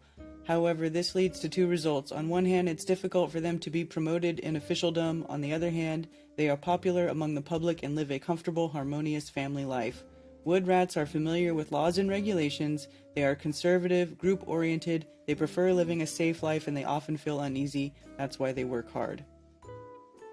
From the perspective of fate analysis, wood rats are unlikely to get help from their relatives or friends, so they usually need to rely on themselves and have a troubled youth. However, they have a happy marriage after growing up because the husband and the wife are completely complementary to each other, and their luck in all aspects becomes better. Gaining both fame and wealth, wood rats live a comfortable and healthy life in old age. There you go. When it comes to love, wood rats like to express their feelings with actions, and they are reliable, although sometimes people feel they are not romantic. With excellent luck and wealth, wood rats live a comfortable life, but they are too subjective and not good at managing money matters. Uh-oh. If they can form a good habit of saving, they will have better luck and wealth. Well, there you go. How accurate does that feel to you, fathead? That fits really well? Yeah, man, it's kind of trippy. Yes, and the elements interact with other elements differently. Water nourishes wood to grow. Earth controls the path of water. Fire can evaporate water, while at the same time water can put out fire. Yeah. Bob was a metal rat.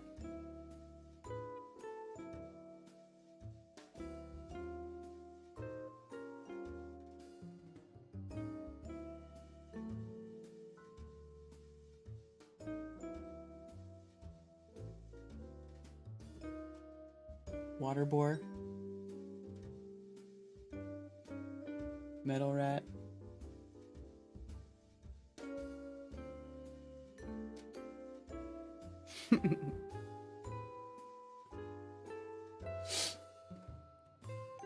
Yeah, it's cool. So anyway, Mark is an earth monkey, I'm an earth pig, flat earth monkey. All right? Flat earth monkey, exactly. Mark is a flat earth monkey. Oh, whoa, lots of chatting going on in Rumble now.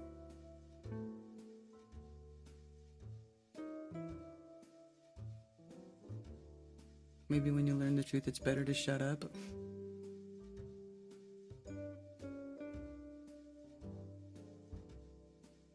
Fishing should be a right if it's for personal use. Should not have to ask the government if it would be okay to fish and then pay them to do so.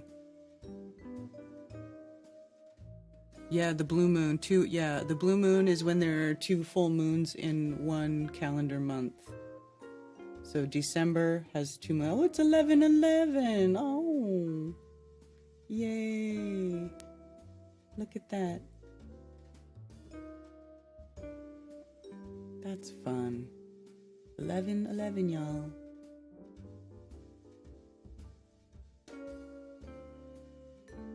Yes, indeed. 11/11. So, there you go.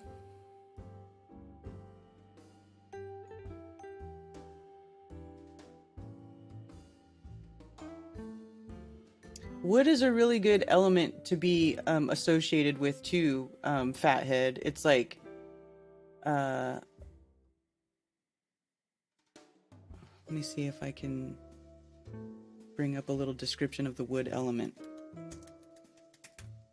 Like, that's why this coming year being a wood dragon year is such a good thing, because wood as an element is really cool. So 5 elements. Let's read. Wood characteristics: kindness. Image dragon. Oh, so the fact that it's a wood dragon year is like even better. And you know what's funny? Like and that's a 60-year cycle, which is, well, I guess that's a little, is that different than the Jubilee? No, the Jubilee is 50. The wood personality is solid and tough, yet sensitive and vulnerable as well. These people tend to put the collective good before their own individual interest, and the leadership quality makes them the backbone of any business or social group. Warm and generous, they are generally popular in their circles. These people have high morals and great confidence. They know and understand the intrinsic value of things, and they are happy and content as people. Since they have wide and varied interests, they make an interesting company. They are systematic in their thinking, have excellent administrative abilities, always looking for renewal and growth. They are cooperative and ambitious. They are generous and unselfish, and will share recognition or rewards with their team. They will find support in finances whenever they need it because others have faith in their business acumen and abilities. However, they tend to take on more than they can handle and may not finish what they start if they spread themselves out too thin. Yeah, that could be anybody.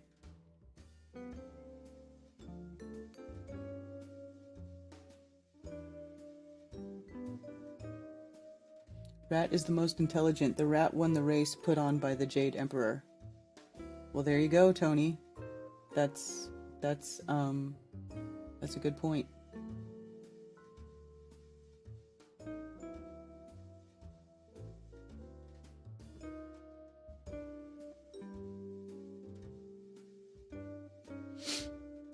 So, what year is this? This is 2023, 2024. Yeah.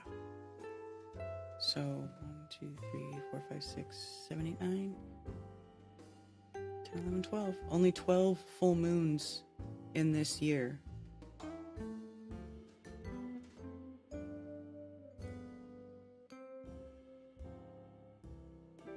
So the next full moon is February 24th, which means, and then of course there's the new moon phase, April 8th. That is when there's an eclipse, because the solar eclipse can only happen when there is a new moon.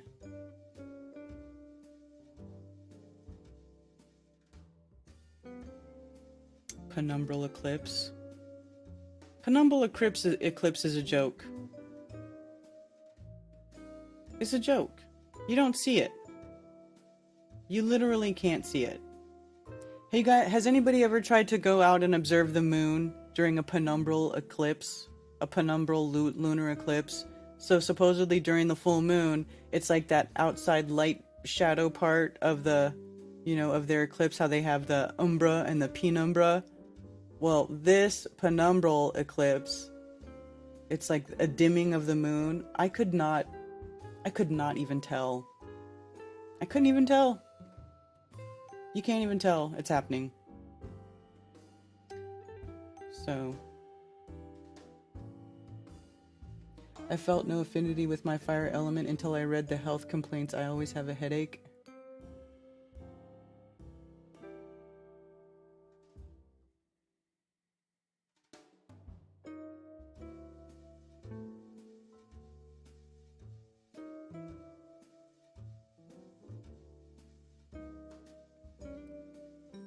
So, if I change my location, let's see, Indiana,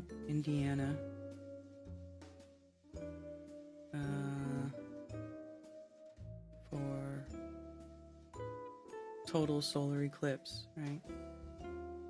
So the path of totality is going through Indiana. This is where I will be going to view the eclipse, or I would like to. I don't know if we're gonna make it or not, to be honest with you.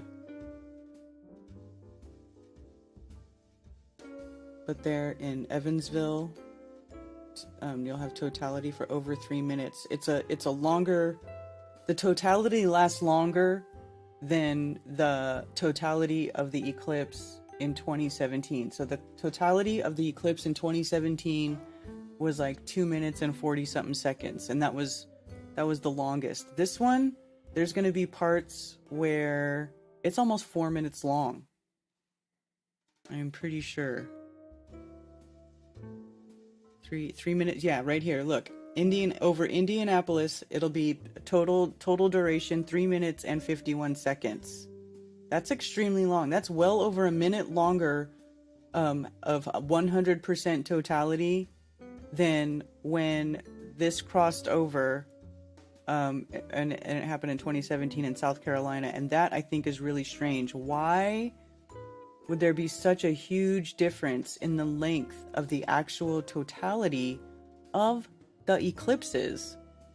Like, isn't that strange? Like a whole minute, a whole extra minute. So for almost 4 minutes, they will be 100% aligned.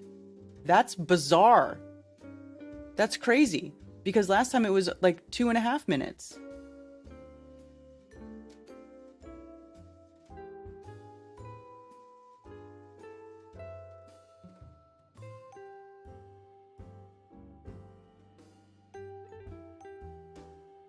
You heard about the pineapple? What pineapple?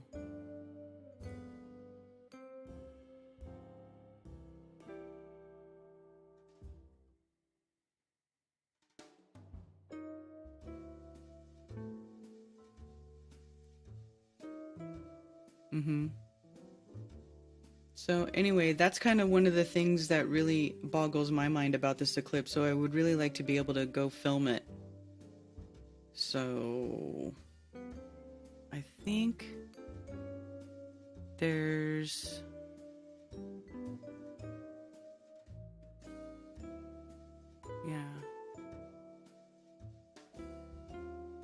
total duration they don't know. Average cloud cover 60%. Oof. For this time of the year. French lick. 3 minutes, 8 seconds. An average cloud cover 61%. Man, there's a chance you could go somewhere and not see it. I still want to try.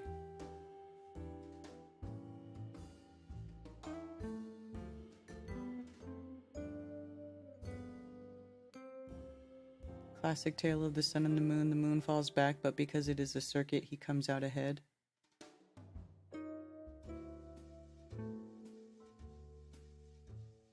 Would like to go over angles of circuit size. Can you see the stars in totality? I don't know if it gets dark enough. I think you can during sometimes see the brightest stars, and if there's planets around, you can see the brighter planets. Like if Venus is in the sky, you'll see Venus and that type of stuff. Yes. Other objects get brighter during totality. It's been cloudy in Michigan like all winter. Eee.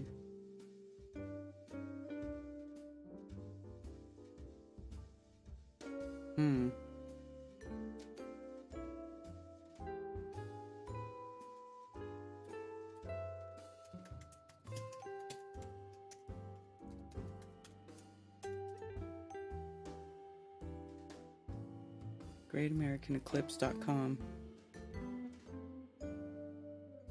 Duration of totality 4 minutes and 26 seconds, you guys. Over 4 minutes is the longest if you get right in the center, right? Because of the circle shape, right? So you have to be right in the center to be right there at the full diameter of the moon shadow, and that gives you your longest totality. And so then the further you get away from totality, the shorter the totality gets, right? Because it's the edge of the circle. So in the center, 4 minutes and 26 seconds. Let's look at 2017.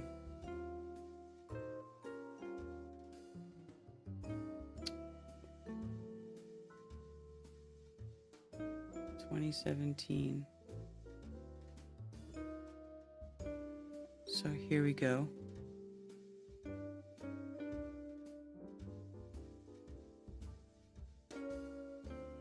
Path of the total solar eclipse. This does not have how the length of totality was. Come on.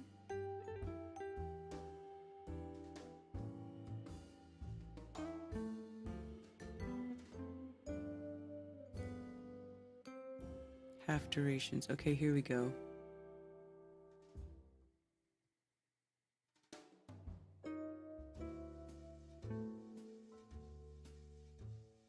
Can't zoom in on it?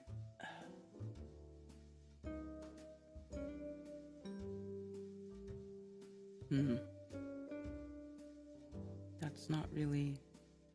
Sorrow cycle 145. Can you please tell me what the length of totality was? It's almost like they don't want you to compare that.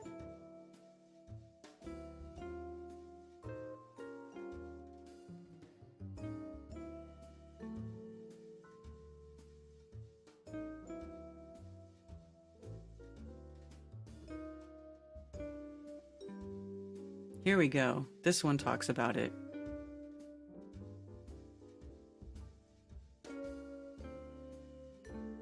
Okay, look at this.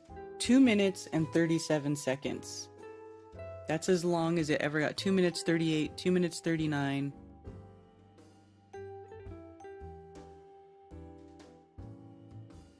Two minutes and 39 seconds. Okay. So let's see. What about, let's check in the early part of the eclipse.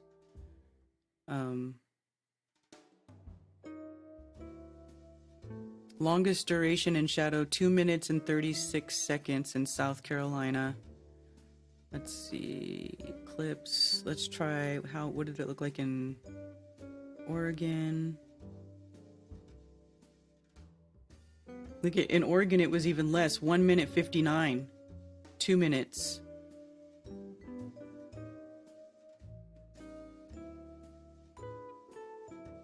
So it was even shorter over Oregon in the early part, and then it gets longer as the eclipse goes on. So that's weird. So 1 minute 55, 2 minutes and 7 seconds, 2 minutes 8 seconds, 2 minutes 11 seconds, 2 minutes 12 seconds, da da da da. Then let's see, if you go to, let's go a little bit more over, how about Wyoming? Then it turns into 2 minutes 26, 2:27 here, 2:27, 2:28, 2:29. But it doesn't go beyond 3 minutes. Whereas this one lasts almost twice as long at some time. 4 minutes and 26 seconds. That's crazy.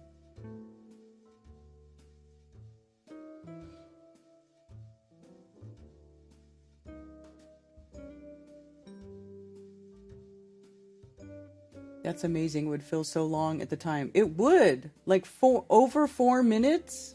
Although when I remember recording the 2017 eclipse, and it was like 2 minutes and 30 something seconds, and it went by so fast. Probably because I was panicking and I was like, am I recording it right? Is it all there? I was like freaking out. I don't want to miss it. Because it's the eclipse. It's not like you're going to get a second chance. Right away anyway. Like, here we are like 6 years later and I have another chance to record an eclipse, and it's like a day's drive away and I don't even know if I can make it. And then this is the last eclipse in America for 20 years. The shadows, how does the eclipse cause strangeness with shadows? Yeah. Isn't that weird? The little crescent shapes that happen?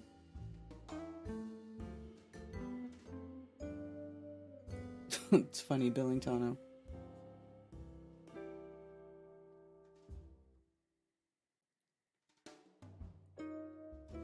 Six months before, what did it say?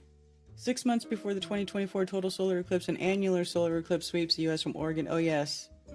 See, an annular. Isn't that weird? The annular eclipse. 2. I would have liked to have been able to record this one, but this one, it leaves a ring around, right? So you can see the ring of the sun around the ring of the moon. I think it is the moon. I just don't think the sun and moon are what they tell us, so you're not going to see the moon approach the sun like an actual rock floating in the sky. But that's pretty trippy. So why is that? Is the moon closer to us and the sun farther away? Like, is their elevation like max apart during this eclipse rather than being close, and then thereby, right? Does that make sense? Like, I don't have two things that are the same size here. But like, I'll use this thing, right? This is the sun and this is the moon, right? Because it's solar eclipse happens during a new moon phase. So this will be the new moon, right? And this is the sun. So if they're both going over the plane like this, right? So the moon, it could be going in front of the sun like this, and then so is the sun. You know what I'm saying? Like, or I guess it would be, if the moon, that's so weird. It's not like that. If the sun was further up, then it would be smaller. So it would be like, so a total eclipse would look like this, and maybe the moon is above the sun, right? So the moon would be smaller. instead of it being in front of the sun. So maybe the moon, because this is where I think they could have caused an inversion. Tell me what you think about this, Cammy. So like if this is the sun, can you guys even see what I'm talking about? So like if this is the sun, this would be the sun floating over the plane, right? Here's the plane of the earth, and here's the sun, and here's the moon. Like instead of the moon going in front of the sun, maybe it goes behind it, or maybe they even physically cross. I don't know. Maybe the moon is behind it, and then that's how it cancels out the field, right? And so in an annular eclipse, the moon could be farther up here,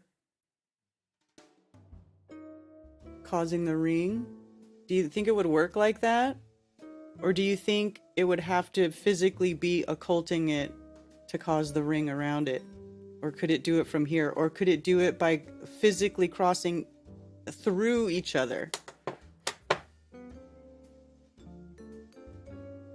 Inquiring minds want to know.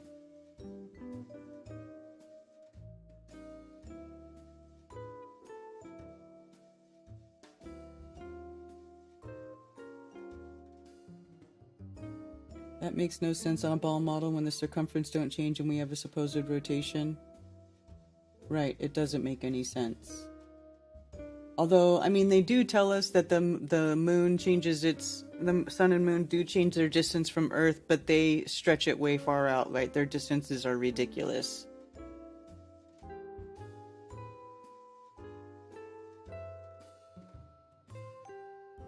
I need a second pair of hands to mock it up and try it out. We can try some configurations. Well, Cammy, that's what we need to do. We need to play with some stuff. We need to play with some stuff.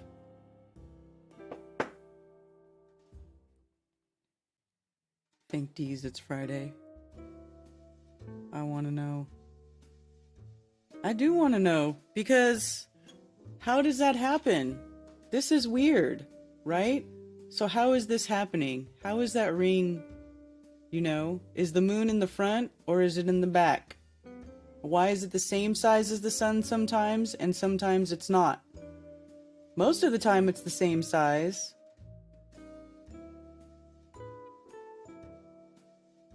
October 14th, 2023. So, let's see.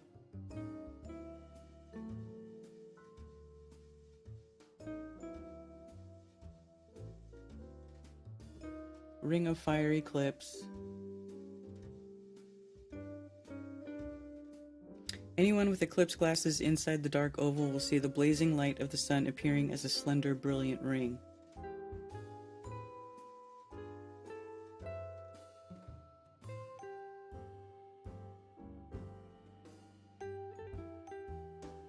Like, what is the alleged height of the moon, or distance of the moon, and the distance of the sun at those times? Alleged.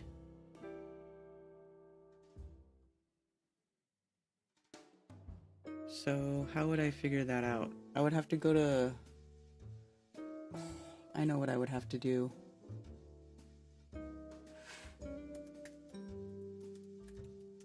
Stellarium. Stellarium.org. I'm gonna go ahead and do the web. I would like to reinstall this though, so I have it on my computer, but...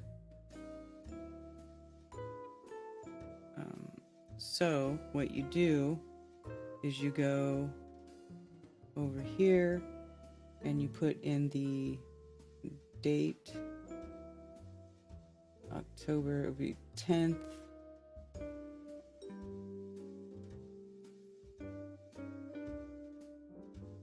$13, $14.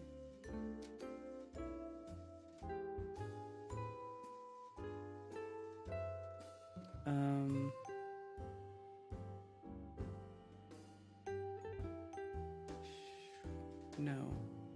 We want to go to somewhere where there was the path of totality for the annular eclipse. So, where would that be?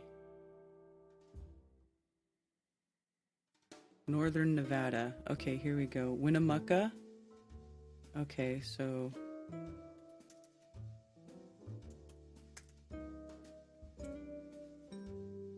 here we go. Boom. Use this location. Okay.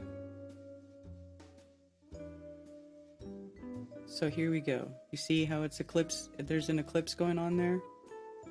See that? So then, let's see. Right there. Okay. Now, is this totality?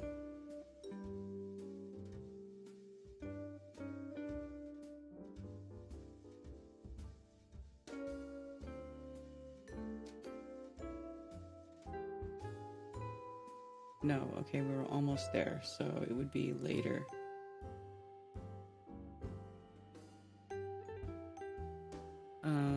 Winnemucca, well, I guess I could just look at what time. 10:24 a.m. So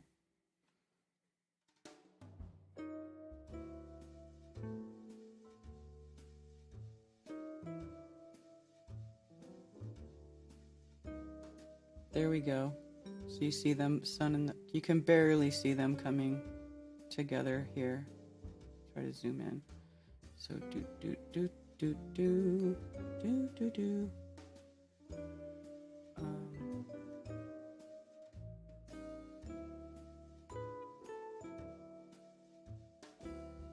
This is past 10:24. Probably because it's using my time.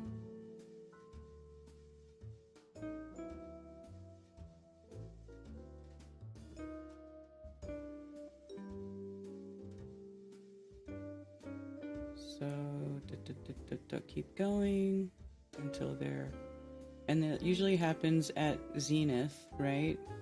When they're both the highest in the sky as well. Is that it? Are we there? Almost. Almost. Maybe it's 12. It'll be like 12:24 probably. Right? Let's see. 12, 22, 23, 24. Are we totality? Oh, look at that.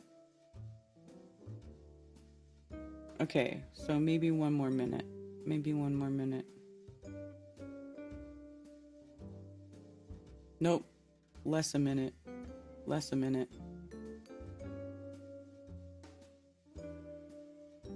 22. Here, we'll go with this. That's pretty good.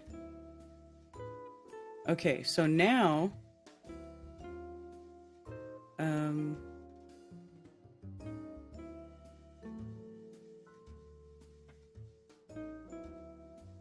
show.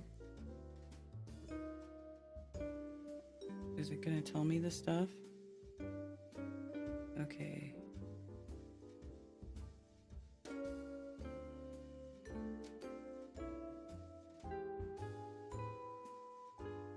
Can you show me height, or will it not show me because I'm on the web setting?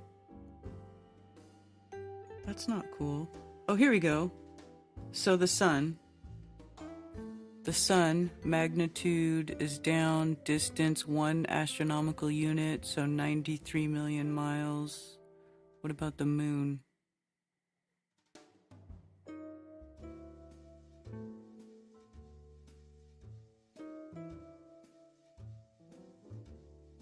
It won't let me select the moon.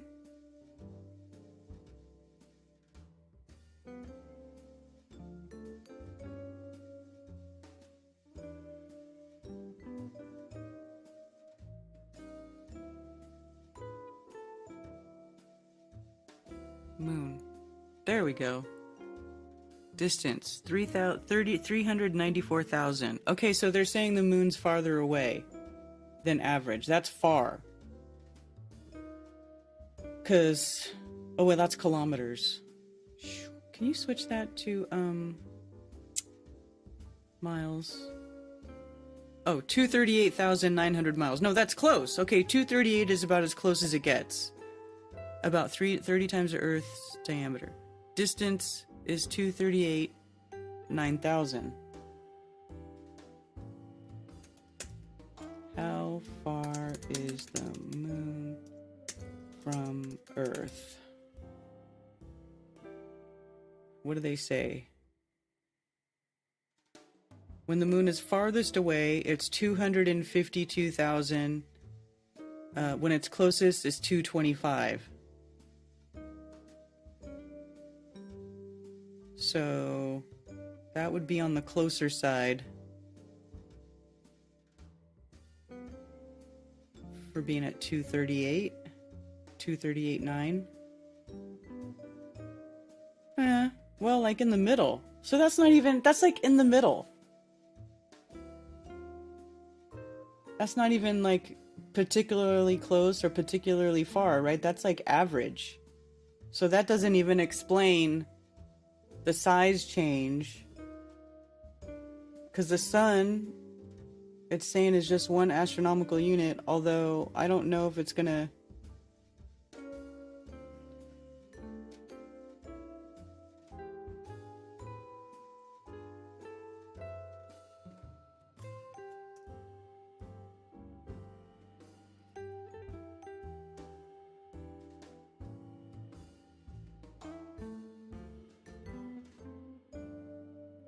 Because one astronomical unit is just, they're just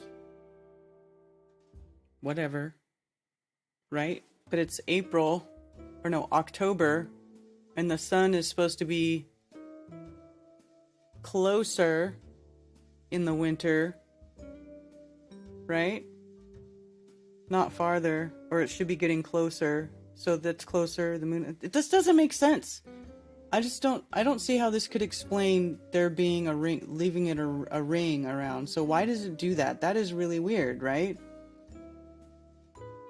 This doesn't make sense in their heliocentric model, if you ask me. I wish I could have been somewhere where I could have recorded this annular eclipse, but it was just too far away. I couldn't do it. But look, you can see right here, Mercury is there, Venus is there. So you can probably see Mercury during the eclipse, or probably could have seen Mercury during the eclipse. I don't know.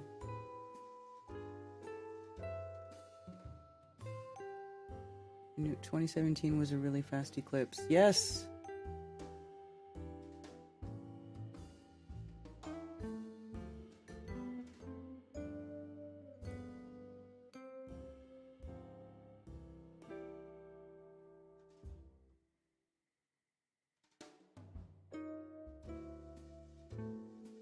Flying pig.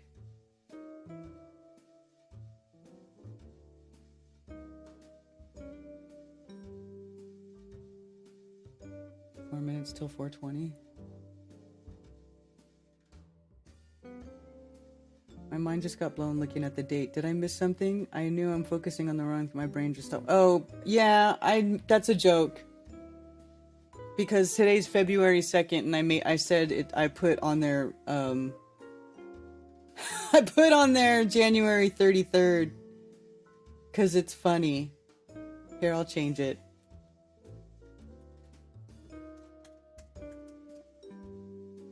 I don't want to mess people up. February 2nd, 2024. I was just kidding. I just kidding. Hi.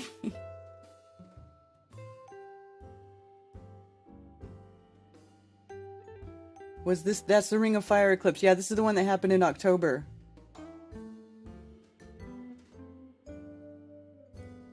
But it totally went over this part of the United States. It was in the western half. And so, look at the shadow too. Look at how the shadow gets long. Long and then short. Well, that makes me wonder.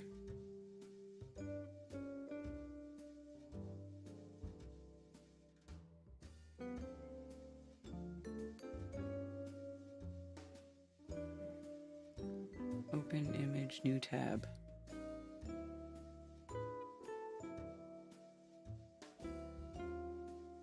Does this tell how long? 4 minutes 20. Yeah, right here, 4 minutes 30. Oh, so these were long. This was long too, but look at the shadow. It's elongated. That's why it's longer. Isn't that weird?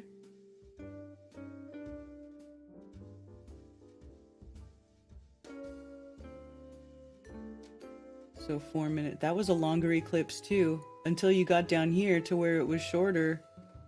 Then you're down to 4 minutes. No, actually, 4 minutes 50? It's the same. So the shape of the shadow changes, but the time is the same. So maybe the shape of the shadow doesn't change. Maybe it's just, is it just doing this for a global, like, projection?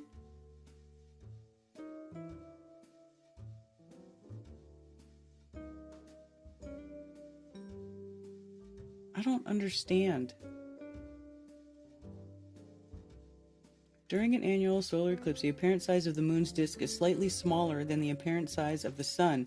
Therefore, the sun appears as a brilliant ring if you are inside the path of annularity. This is a striking and otherworldly sight, but you must use eclipse glasses, solar filters, or other blah blah blah, whatever. Inside the path of annularity, times of duration are given. The antumbral shadow of the sun is shown at 6-minute intervals outside the path. The marked times indicate the moment the greatest eclipse. Blah, blah, blah. So, I don't understand. Is this long? 4 minutes 30?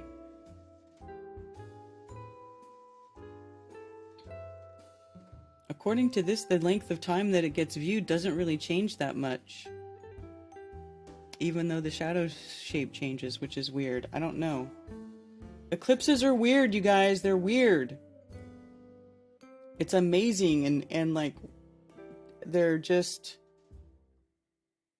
it's a trip. And you can look at them without eclipse glasses. I didn't use eclipse glasses. Well, I did use them and I didn't use them. I did it both ways, and my eyes are just fine. I just want you to know.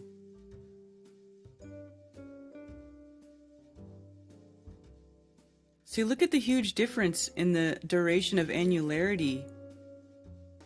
These must be outside the path of totality a little bit, or they're like on the outer edge where the circle gets smaller. But that was a longer eclipse too. 4 minutes 46 seconds. 4:42. That's crazy. 4:52 in Corpus Christi, Texas was the longest. Okay, so it did change a little bit. It started out going about 4.5 minutes and it ended at almost 5 minutes long. 4 minutes 52 seconds.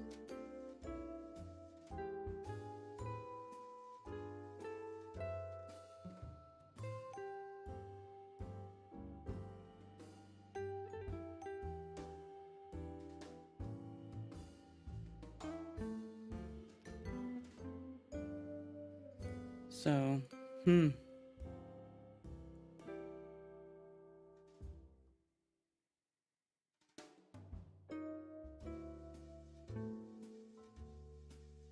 65 days, 22 hours to the next eclipse. And it's going to be like one of these bad boys where you can see the Taurus field.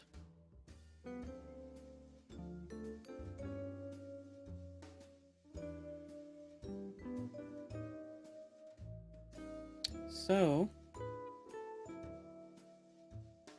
3 minutes, 40 seconds, so 3 minutes. So the longer times are down here, 4 minutes, 4:25. It gets shorter as it goes on. So down here in Mexico, it's going to start out longer. And then as it goes on, it gets shorter.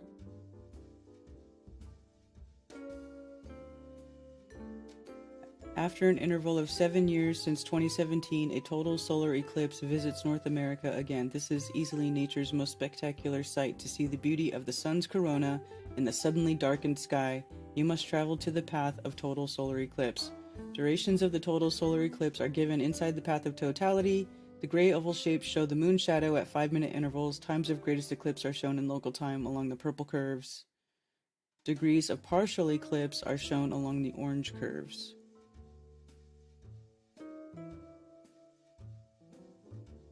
what is the purple curves again? Times of greatest eclipse are shown in local time along the purple curves. Ah, okay.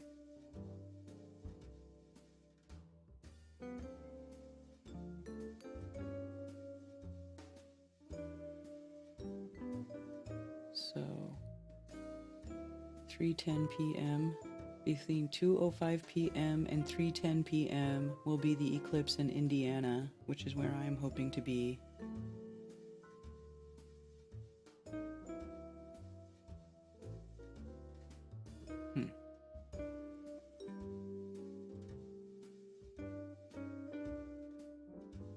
Can the shadows be seen from the ISS? You know, that's a good question. They never take they don't take video of that from the ISS, do they? Or at least I've never seen it. Has an eye injury occurred from the eclipse? Not that I know of. Hail, James. Good to see you.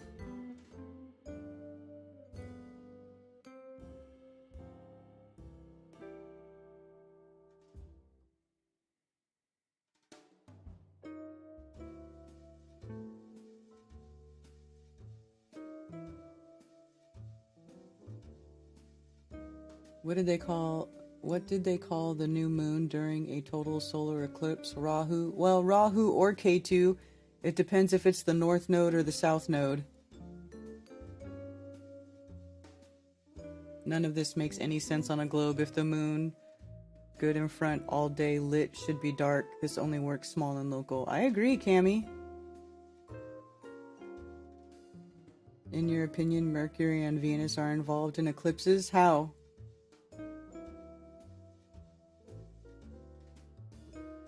If the sun goes east to west, how do totality lines seem to go from the north to the south-ish?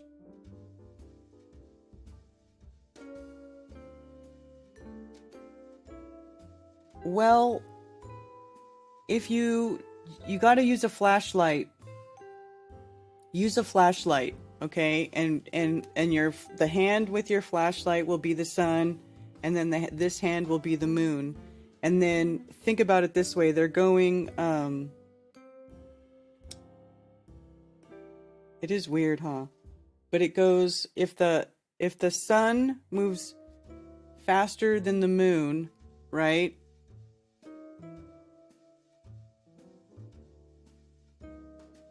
Hold on.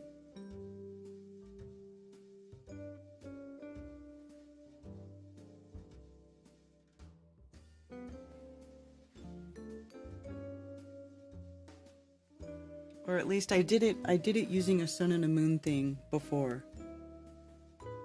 But it's hard to explain. It's the moon, I will get pictures.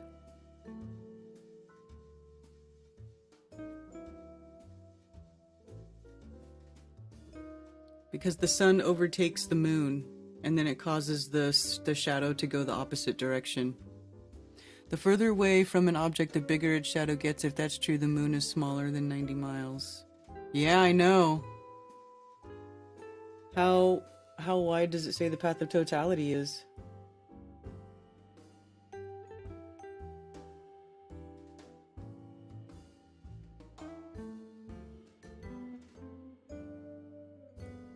mean, it's not that wide.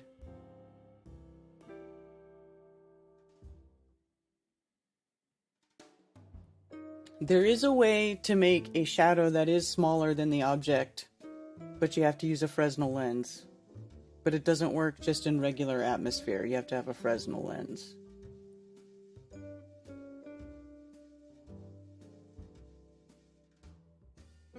Yes, use the bird's eye view and a string to understand connecting the string through the sun and the moon. You have to realize, yeah, the light comes from the center of the sun. Light is always coming from the center of the sun. Oh, see you later, Nathan. Have a good one. A shadow is never smaller than the object that cast it. Yeah, unless you have a Fresnel lens, though.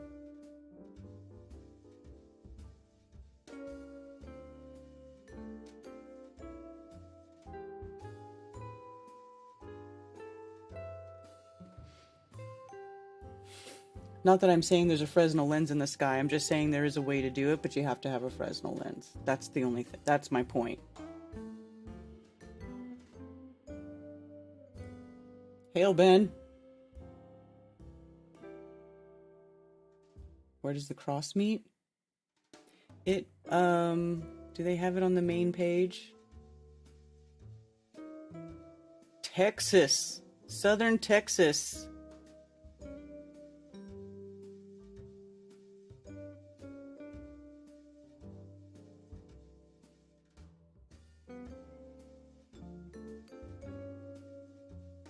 So here we'll play the video of the eclipse. So here it's starting Sinaloa, Mexico.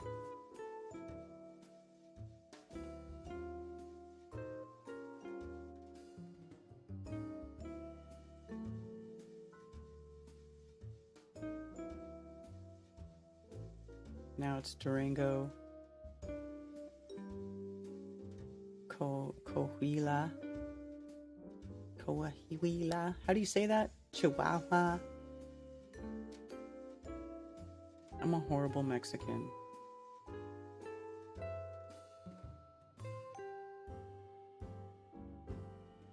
See, and then it starts getting into Texas. Uvalde. Right? Right outside. San Antonio is just outside the path of totality. Austin, just outside the path of totality. Or just inside the path of totality. Barely. Waco. Look at that. Waco, Texas. Going to be right there in a pretty good eclipse spot. Pretty good. Almost in the center. Dallas, Fort Worth will be in the eclipse. Right? Here we go in the southeast corner of Oklahoma. And then Arkansas.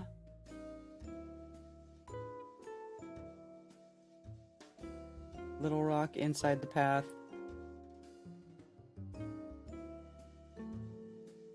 A lot of places called Mountain View. Mountain View.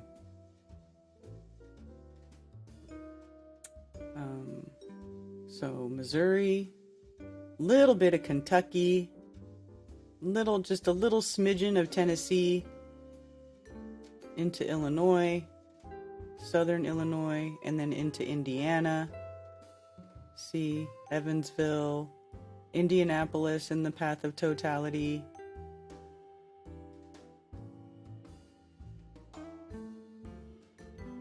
Going through there, then to Ohio.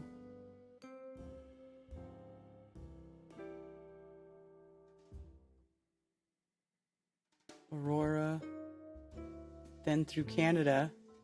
So you got some spots in Canada who are going to see it. And then here we go through New York, right?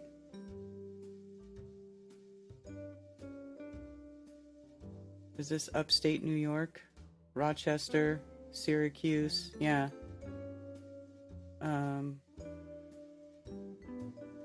Yeah, that's it. There's Maine. Maine will get it. Goes right over Maine.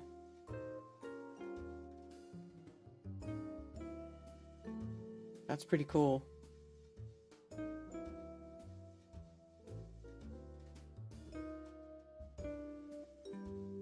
And that's it.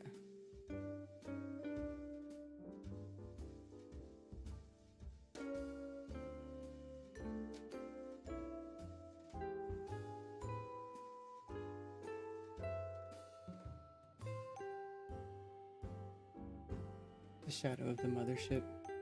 Maybe Texas will leave the US and the eclipse is like a harbinger of that death.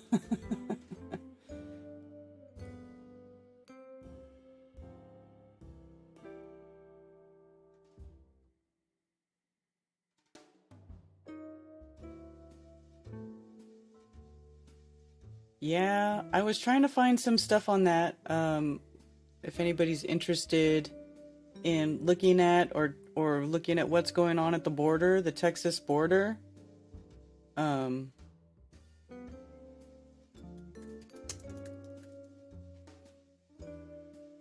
Oops, I spelled it wrong. Texas border.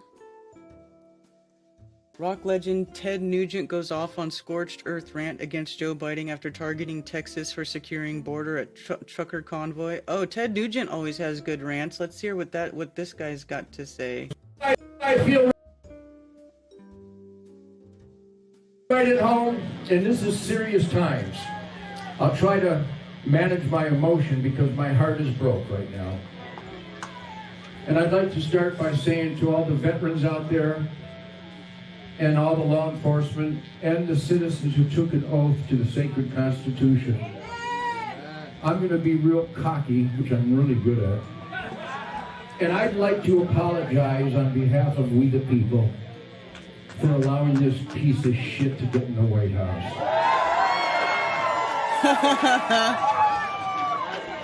We're sorry to the Vietnam vets and 58,000 dead heroes for this. That's right. That this devil scum snake thinks he's the commander-in-chief of the United States of America. We apologize for being so stupid and for bending over and allowing this to happen.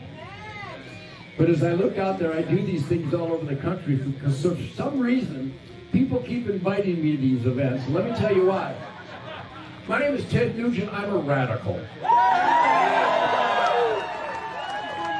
My name is Ted Nugent. I'm from Detroit. We were not the murder capital because we're more violent. We're just better damn shots, okay? I'm an extremist. I dare to experiment in self-government. I could have parachuted into America or onto planet Earth, and I could have wrote the First Amendment, because I have an instinctual right to speak my mind. I have an instinctual, natural, perfect right to assemble against those who might not adhere to their constitutional oath that I hired based on that oath. I can protest on January 6th without the FBI causing all that violence. The king wouldn't allow me to choose my own religion, so I'm going to choose my own religion. I don't need a permit or a license for my First Amendment. I don't need a man to authorize my First Amendment. I've just got one from God. Nobody can intervene between me and God. Any questions? I agree with a lot of what that guy says, I'm not gonna lie. I don't really care, you know, I'm not sure that this political system can be fixed. But Sarah Palin, yeah, I saw Sarah Palin in that video.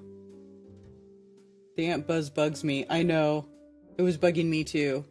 As someone who has to pay attention to sound, I notice stuff like that now and I'm like, ugh. I'm like, what are you doing?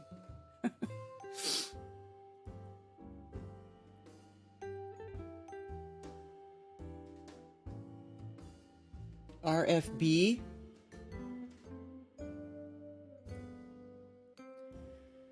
Florida Governor Ron DeSantis is sending up to 1,000 National Guard troops to Texas to help in their fight against illegal immigration. Stop the invasion. George Soros is pouring millions into Texas to try and beat me, says Ted Cruz.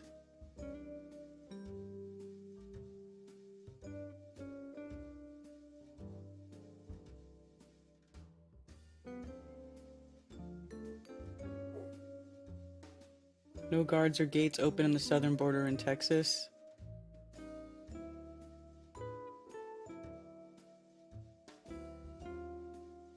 See, this is what I was trying to find, is video of what's going on over there. This is what we prayed for. Oh, I don't need that. I don't need that cheesy music, though. I don't need that. Where is this? Why are they all up on... Where's these hills? Like, where is this? This is interesting. Farmers protecting the border in Texas.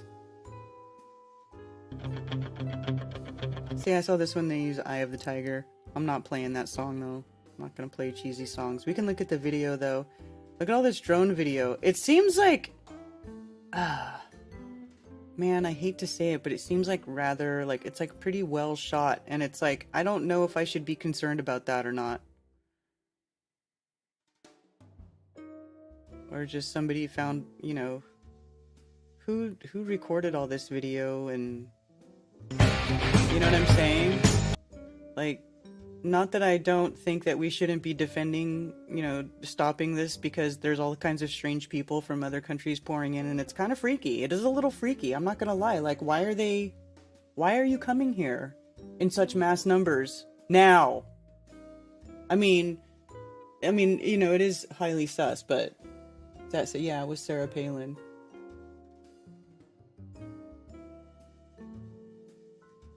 Gooberman is a clown show, I know. I like Ted Nugent, though. Ted Nugent, one of my favorite clips is Ted Nugent. I wonder if I still have it. Because he's all about, you know, Here, this one. I love this. Would you speak to the people who believe it is a worthwhile vaccine and it is saving lives? Are they just dead wrong? Are they been fed a line from the federal government? Tim, I appreciate the opportunity to speak to the people that went ahead and got the jab. I speak their language. I would speak to them thusly. Bah, bah, bah, bah. They understand that. Well, so all these millions of people that got the shots, they're just stupid? Yep. That's my favorite. That's my favorite. I don't care who you are. That's my favorite. He says, yep. And, you know, it's a psyop. James, you think it's a psyop? Well shot, well-funded video is very sketched. That is sketchy, but that's like what I'm trying to do for Flat Earth with my stuff. It's hard as hell to do, though. I'll tell you what, I am struggling. It's not easy, so to like just, yeah, it is kind of weird.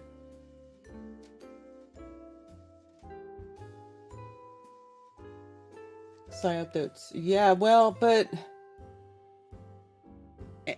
you know, it's almost like, it seems kind of like, and I don't know that this is the truth, I could be way off, but it's almost like they're letting all the people pour into the border like this just to upset the Americans who are now going down and blocking the border. And now there's like this tension between the Texas whatever, who's ever guarding the border, and the feds, right? So they want, it's almost like they're trying to provoke the people to, you know, then lay the hammer down.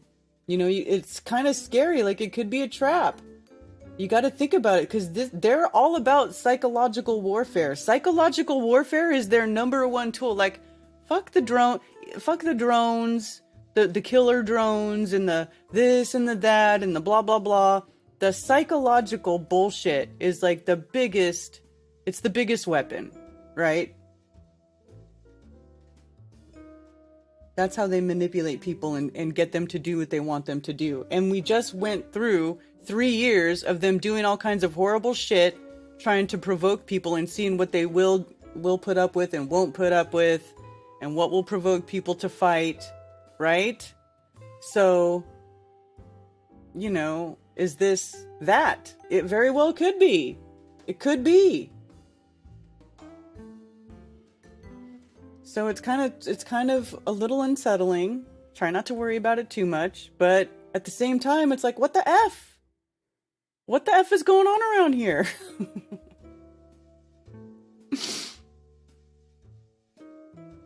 Blue team wants a bureaucratic state slave. Red team wants a police state slave. That's what I'm saying. The government, we need to like wipe them all out, kick them all out, and restart. Tons of NGOs on the Panama Canal facilitating this mass migration, right? The Department of Perception Management.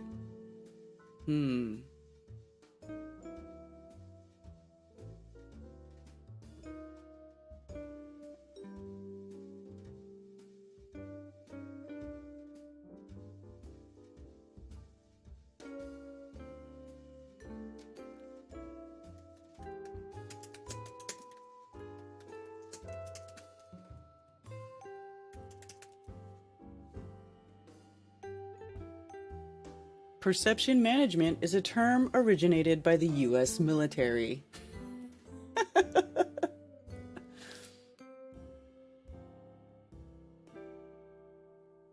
Lots of tractor trailer could be covered for human trafficking. Well, I don't know if that's it so much as they're just suckering real people to react in a way that they want to, so that they can use it as an excuse to further their agenda, to put their, hooks in people, to be more oppressive.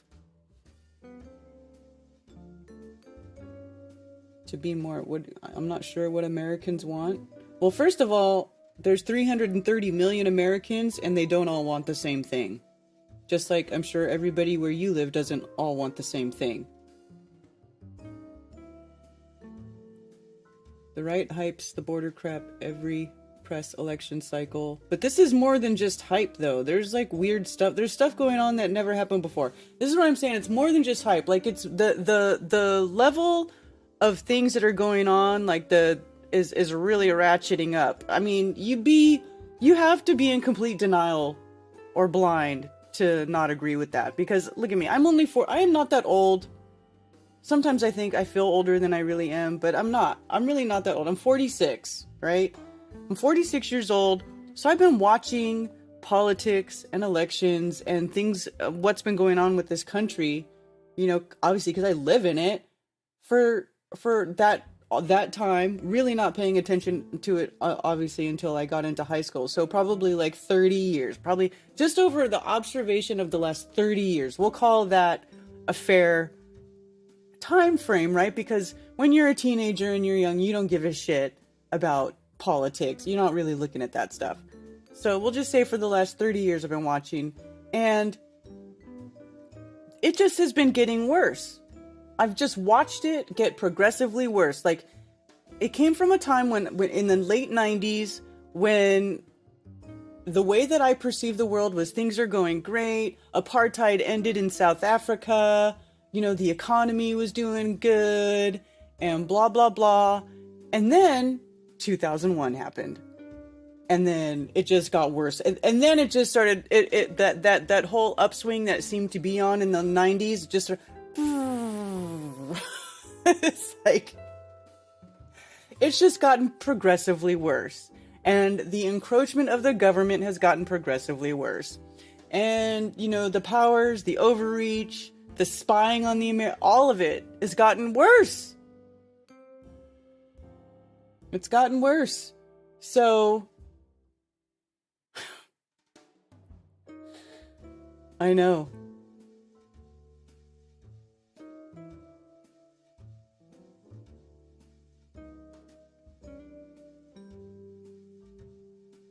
Land of the NPC, home of the COVID slave.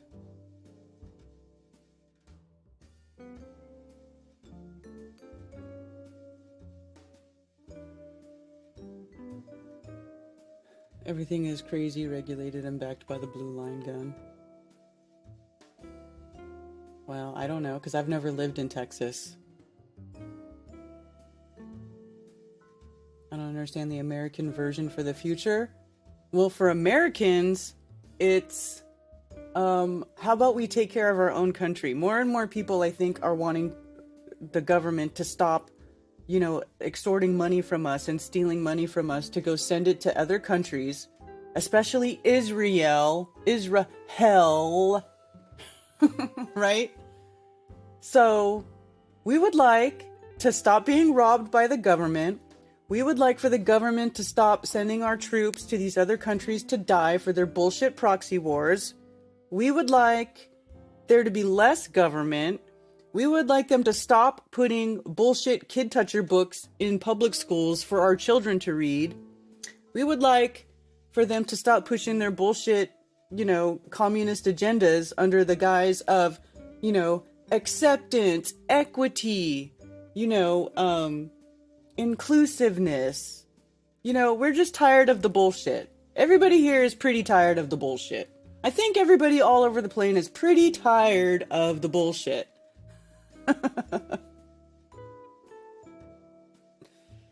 Freedom is when you got nothing left to lose. John Keeley, you're not wrong.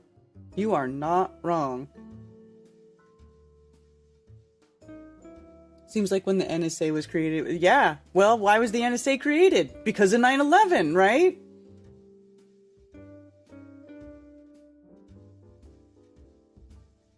Here's the thing. You are free. Here, Justin Johnson says, America is not independent like we are told. We are all in the same boat, owned by the same people. Here's the thing. Being free is a state of mind, if you ask me. It's a state of mind. Nobody is going to give you your freedom. You have to demand it. You have to own it. You have to fight for it. Right? Right? So you have to decide, am I free or am I a slave? You make that decision, and then you will live accordingly.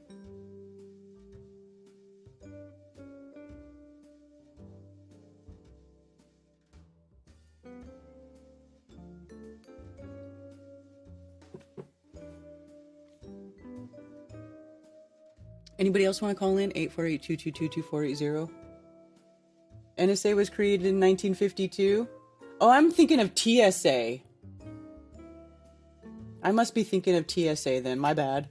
Me malo. But even 52. But it was done before that. You know when it really hit the shitter? If you want ask my question, 1912, 1913.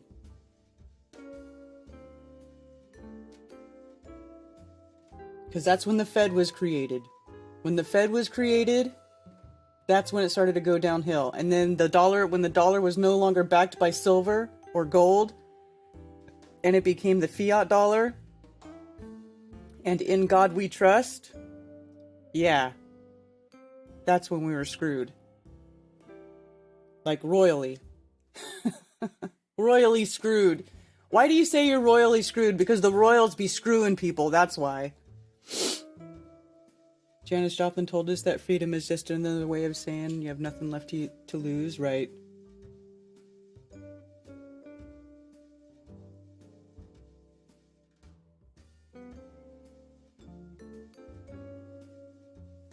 I'll have to call in while I'm not at work. You have lots to say. Well, yep. The phone is open. I do have my line open. I am in the call. It should be working.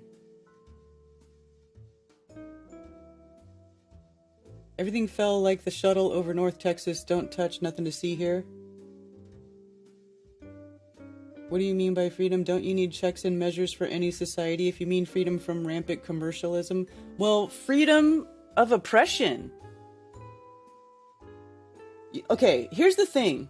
Like a lot of people think, well, you know, like I'll say, I'm all for anarchy, anarchist, right? Anarchy doesn't mean no rules. It means no rulers. Anarchy doesn't mean chaos. It doesn't mean that you go around and you screw everybody over, or that it's every man for himself. It doesn't mean violence. It means that you are responsible for yourself. It means that you take care of yourself. It means that you're a voluntarist. It means it's about the non-aggression principle. Do no harm, cause no loss, but take no shit. You know what I'm saying? You don't steal. It's like following natural law. Do not, do no harm, cause no loss, take no shit. And like pretty much every situation, that little short phrase there, that pretty much sums it up. Is what you're gonna do cause somebody harm? Yeah? Well then don't fucking do it. Is what you're doing gonna cause somebody loss? Are you gonna try to steal something from somebody that you shouldn't be, you don't really have any right to be doing that? Well then don't fucking do it. Is somebody trying to do that to you? Don't take that shit. Don't take that shit. Stand up for yourself. Get your gun out and point it in their face and tell them to fuck off. No, it's not lawless. Have you heard the alternative theory going around from the channel Understanding Conspiracy that the 1,000-year reign of Jesus has been gone and that we're in the little season? Yeah, I've heard it. I have heard it. But I have never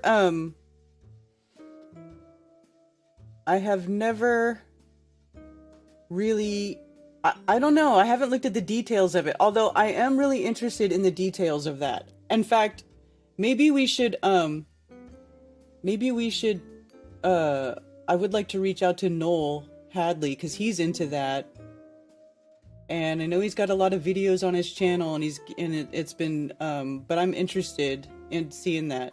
I've heard other people talk about that. I don't have an opinion either way, because I haven't looked at the information or the data, just for people to think that way. But I don't know. I'm very interested to know the details of that, though. I think that would be a great conversation, because it's interesting. Although a lot of the people that say that like to use like all the old buildings and some of that, you know, that kind of like hogwash, that Tartaria hogwash, to try to like use that as evidence, and I just don't agree with that. I just don't agree with that. So I am interested, though. I am interested in that subject, because that would be interesting to know.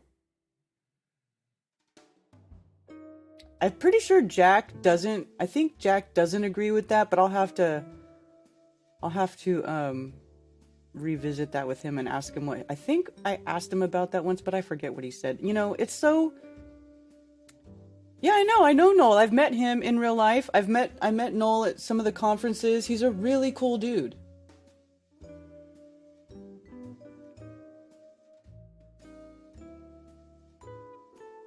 He can be fired after 3 warnings.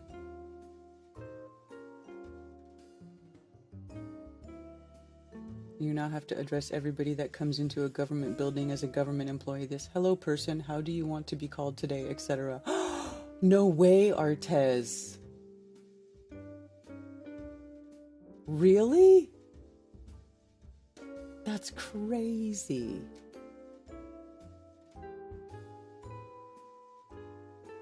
When you know you're free, you'll quit paying taxes because you understand it's not legal. I've been tax-free for almost 3 years. Just finished a bong load. It is a state of mind. Until put in handcuffs and jail for the crime of turn signals or late pay for taxes, no insurance, straight to jail. Well, Stephanie, I don't know anybody who's been put in jail for not using turn signals. So that's you're being a little dramatic there. Okay. I also don't know anybody who has gone to jail for late payment on taxes. They'll just extort the money out of you somehow. I also don't know anybody who's gone to jail for no insurance. They might try to take your car, but I know a lot of people who successfully get their car back. Listen, I'm not saying it's easy. You have to learn the system. And this is the thing. There's a lot of people who have these workshops, these educational classes where they tell you, you know, how to live as a national, how to deal with these legal things with the state and the legalities of the state. Like, there's a learning process to it. Like, I'm not going to say you can just decide, I'm free and fuck you, everybody. You know, once you decide that you are free and you're like, okay, then you have to then learn, how do I defend my freedom? How do I protect my freedom? How are these places trying to take my freedom away? And yeah, you know what? It sucks. In my opinion, we shouldn't even have to do that. You should not have to constantly be defending yourself against an oppressive, tyrannical shithead government. Okay? Like, I get it. But how do we change these things? How do you change it? You have to start somewhere, incrementally. Like, we didn't get into this situation overnight. It happened slowly over decades, right? So how are you going to get yourself out? You have to educate yourself out. You have to take the time to learn what they're doing and how they're doing it and educate yourself out of it. Then when you've learned to educate yourself out of it, then you can help other people learn how to defend themselves, how to protect their freedoms, and how to not get screwed over by the government. And you know what? It sucks. It really sucks that is the state of where we are living, that's what we have to do. But that's what it is. But if you don't decide, like, but the state of mind part is like, well, if you're just capitulate and you're like, I'm just gonna do what they tell me to do and pay all the fees and the fines and the blah blah blah blah blah, you know, whatever, then you have capitulated. But you have to make up in your mind, you have to say, you know what, this isn't right. It's not even legal for them to do this. And I'm not going to just capitulate and allow them to manipulate me into a situation where I am forced to give them money. You see what I'm saying? There's a difference there. It's not simple. Like, I'm not saying it's just a simple thing. I guess if I say it's just a state of mind and then I don't elaborate, I did make it sound simple. But the point is that you have to have the drive from within. And you're never going to have the drive from within if you don't ever decide, damn it, I'm free and I don't need to put up with this crap. And then you get the fire inside to live that way, right? And then it gets easier and easier every day as you learn more, as you do more, as you practice more. You know, it's a slow process, but like that's how it has to happen. How else are we going to do it? This literally happened because people. Ben, so funny.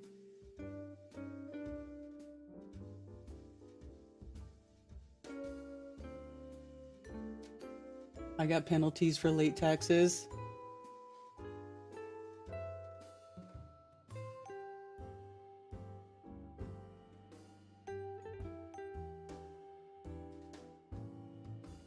They believed they could let other people take care of it for them, right? This happened because people believed they could let other people take care of it for them. Exactly.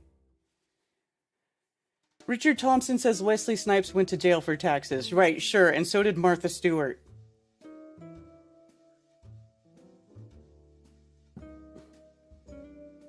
Don't forget that all those people are, they're in the club, and occasionally they probably have to do things to keep up appearances. Oh, well, you have to do X, Y, Z. Because you've made lots of money, you're a millionaire, you're whatever. You know what I'm saying?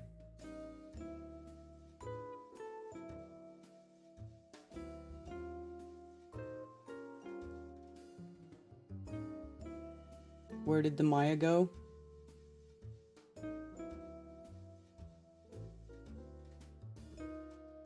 Black's Law 8th edition is a good one. I have a Black's Law dictionary. Do I have it up here? I forget if mine is... I think mine is a 6th edition. I don't know.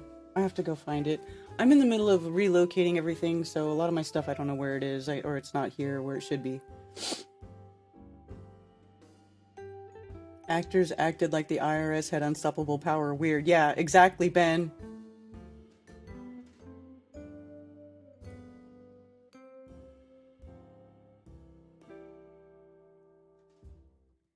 Thank you for calling Coffee Talk. You're on with Karen B.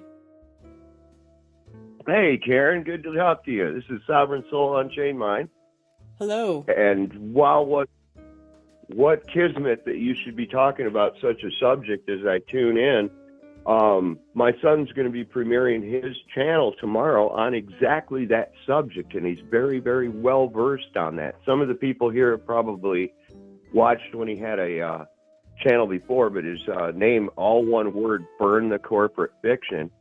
Mm-hmm. You'll want to check that out. He's going to be going live tomorrow night talking about that, how we became debt slaves, exactly that process that you were talking about, the slow process of how we become debt slaves by this system, and maybe some solutions as to take ourselves out of it. Right. So I thought that it was a good segue to talk about that. It's really quite an intricate program. A lot of people don't know. They were this nation itself. This has been done to the whole world. We were bankrupted in 1933. This is when they started with the birth certificate thing. You were mortgaged. You were declared dead, and all your shit mortgaged is collateral for this bankruptcy. A lot of people don't realize that. Yeah. And that was the first year they started mandating the birth certificates. So that's a big part of it right there. Mm-hmm. Yeah, and so he's going to be having a live tomorrow night at 9 Eastern on that channel on this very subject right there. So if anybody is interested in finding out. He's really quite well versed in it. He puts me in the back seat when it comes to that. I'm flat Earth. He's debt slave. Yeah. Yeah, there's a lot of people that are in that subject area that are flat earthers, though. Or at least they're flat earth friendly. Yeah, well, it's amazing because the more tied into the system you are, the more apt you are to believe the system's lies. Mm-hmm. And the more ingrained you get yourself, hey, here, you want to get more indoctrinated? We can put you into serious debt, and you can come in here and get even worse indoctrinated. I think the last 3 years was a good indication of that. The highest percentage of people that participated were of higher educated status. I was once educated, but I got better. Right. That's funny. That's cool. So what is I his just channel? wanted to call in and let you know that. I'm sorry, what? What's his channel called again? Burn the Corporate Fiction. It's all one word, no spaces.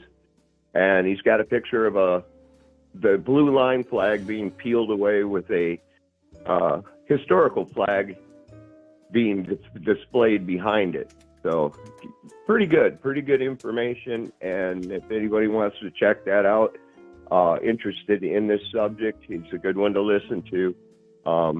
I think there's a few people here in the chat that is familiar with his work. Is this it? He's Boy, it's starting pretty all cool over. that YouTube doesn't censor these type of channels, because I typed in his channel name and it came right up, if this is it.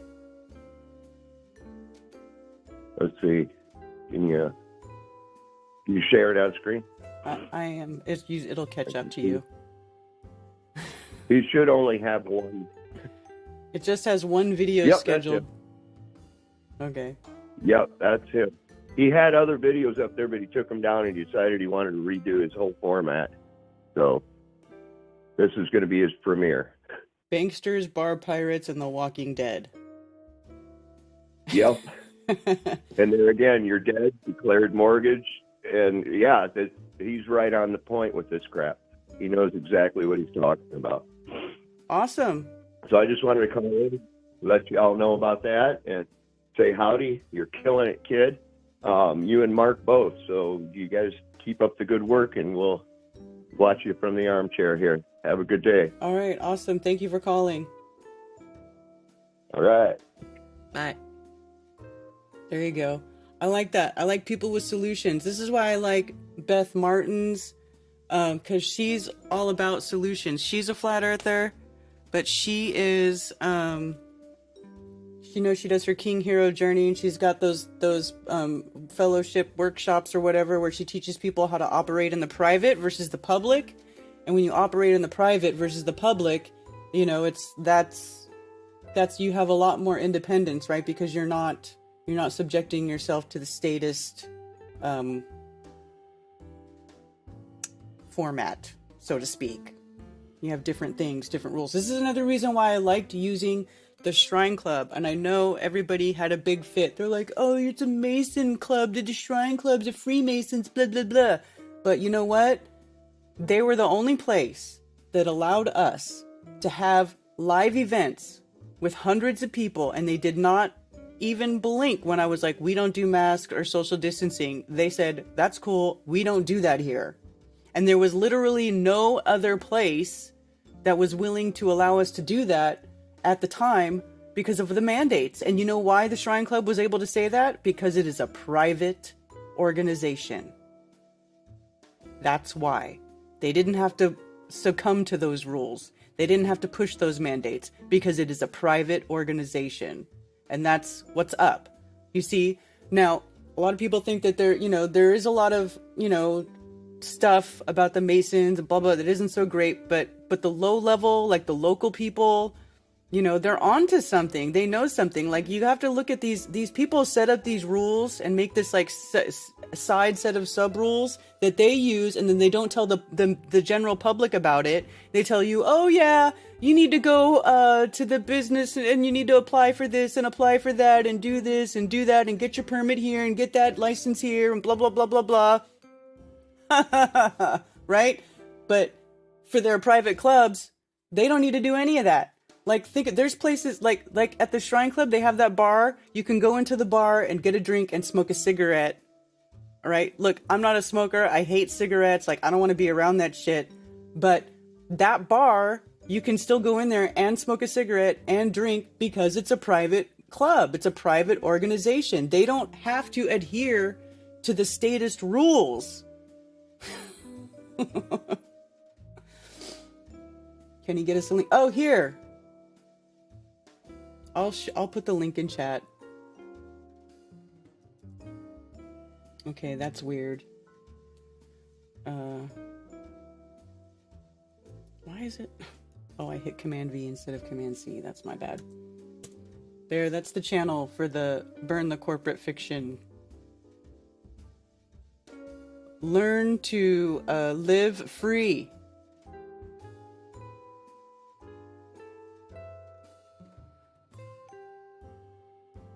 That was such a cool event center. We were really able to relax there and have a good time. Exactly. And your truck didn't get stolen, right? Nobody was messing with us there. Nobody!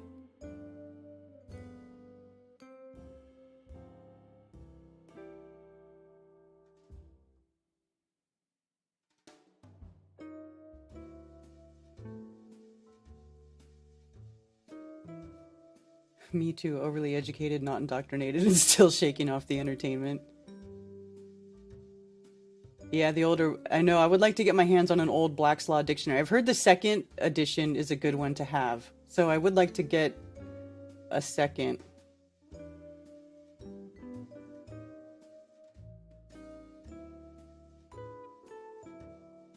A second edition.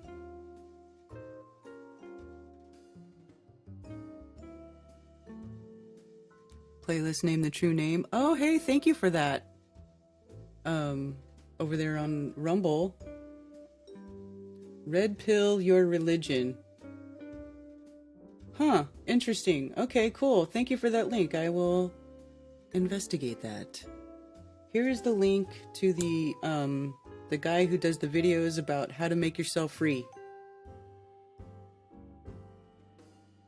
If I was more educated about it and I felt more confident about talking about that subject, I would talk about it more. I need to learn more, though. Jewish organization.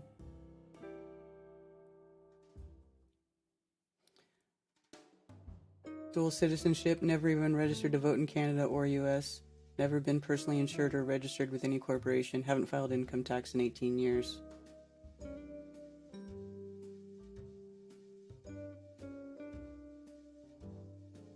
The kill care system. I'm so sorry, Stephanie Martin. Prayers to your mother and for your mother. I feel you. Smoke them if you got them. Yeah.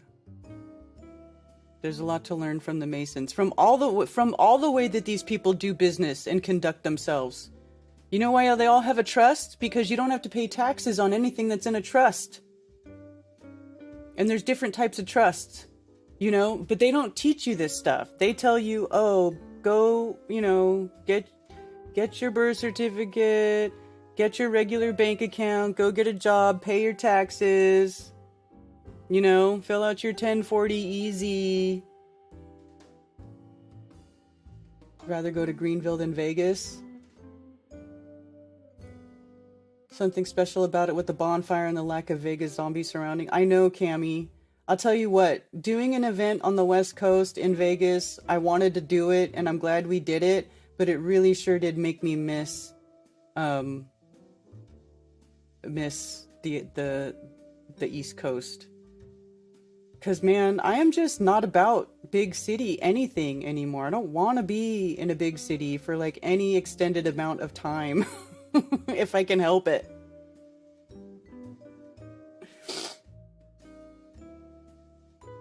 And truth be told, you guys, I have been considering just going back to the Shrine Club this year to do an event. I think I already told you that, Cammie. Because they're awesome. The way they host us is awesome. We're able to... Dr. Logan can come there, and he's able to set up his food tent and raise money for flat earthers in need. They have lots of room for us. We have lots of freedom. We have the parking lot.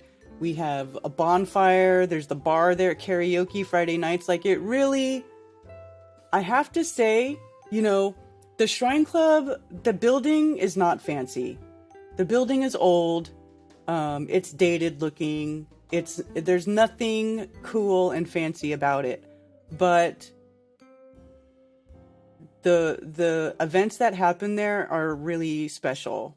They really can't, it's hard to find a venue like that where you're allowed so much freedom and we have so much space, you know, more than enough room for everybody.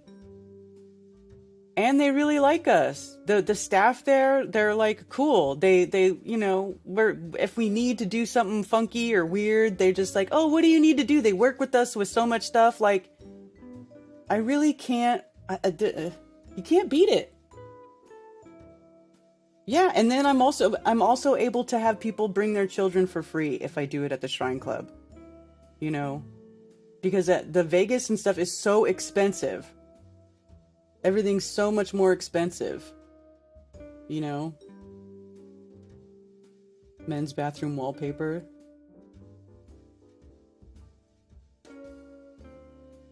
I'm happy I got to meet Mac Parhar there. Yeah, Mac came to the event at the Shrine Club in 2020, as we all know. And he was like, this is the best. You know that video clip where he's like, I've been to all of the conferences, and this is the effing best.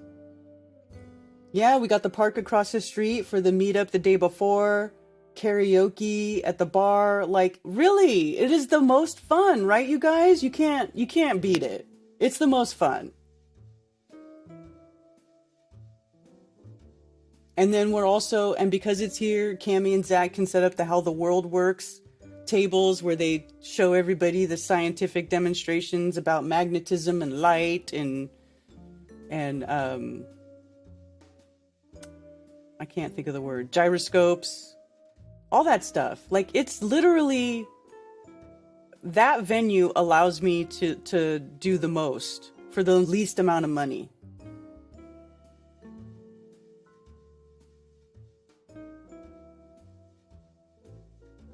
The Shrine Club hosted the Gun, Knife, and Ammo show this past weekend, right? They also host the punk rock flea market, and they also host the reptile show. I went to the Shrine Club during their reptile show, and I bought my daughter a snake. We bought her this pretty little ball python. So, I don't know. We may end up at the Shrine Club again this year. I'm like 90% sure. Because I just don't feel like hunting down and doing a whole nother event. Because, like, if I go doing another remote event, I have to find another sound guy. Because if it's not in Vegas, I would have to find a whole nother team that was set up local, right? I mean, it's just so much easier.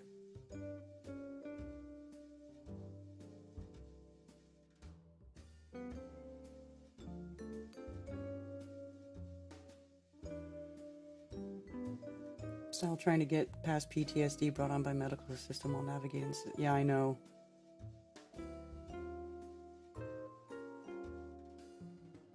And plus, I left my thing over there, my little raffle spinner.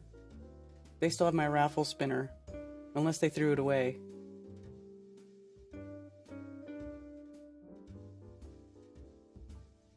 Anyway.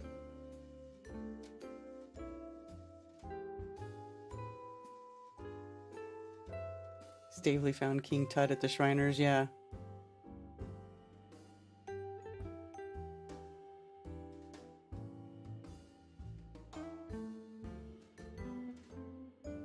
Kaleidoscope making.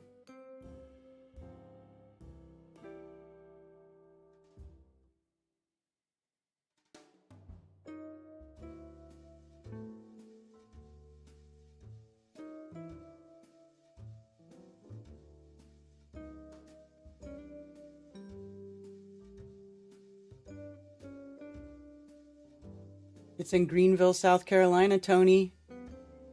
Where they been? Where I've done 3 events there.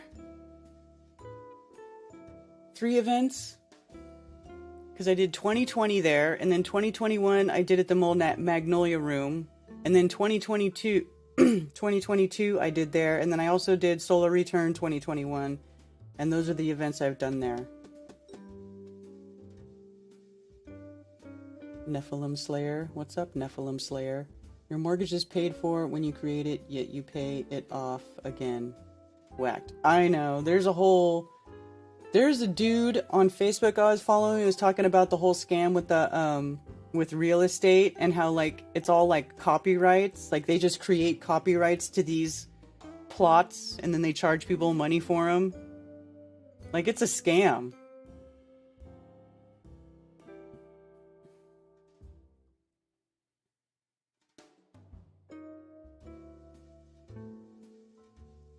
Fathead Adventure says, if anyone's looking for a fun time in Colorado in June, Jam on the Plain 4 will be June 22nd and 23rd, 2024 at my property in Callahan, Colorado. Yeah, Fathead, email me, and after I get my website back up, home of the biggest Flat Earth 420 smoke. Seriously, Daryl, right? It is.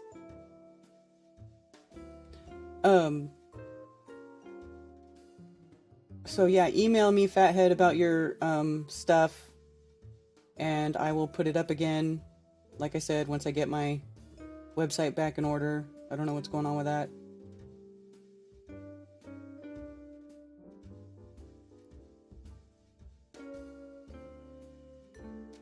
Yeah. You know, locally, the Masons do stuff for the community, and they're generally good people. They are the front for the evil people at the top. You know? They're the front for the evil people at the top. But the people, everybody at that Shrine Club where I've had those events, every single person, awesome. Every single one of them. Nobody there is a dick.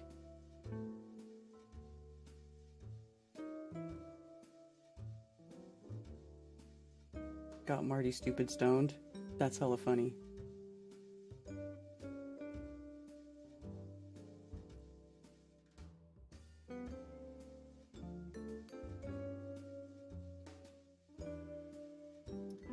All right, you guys, it is 12:46 p.m.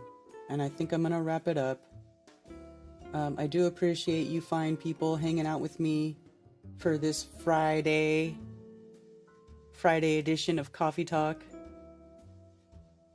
Shriners, last place most of us got to hang out with our homie Bob, right?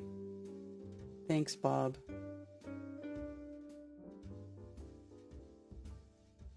He got lost inside the van. Dude, that's too funny, Ben. That's too funny. That's funny. Rest in truth, Bob. That's right. Thanks, Bob.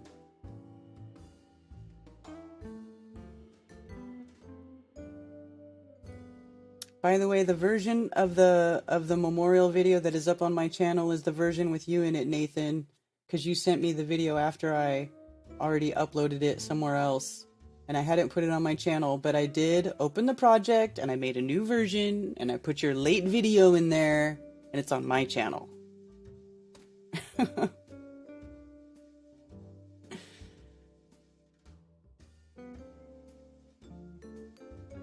Yeah, alright you guys, thank you for being here. Have a wonderful day.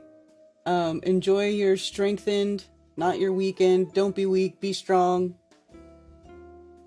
Live free. Don't let the man get you down.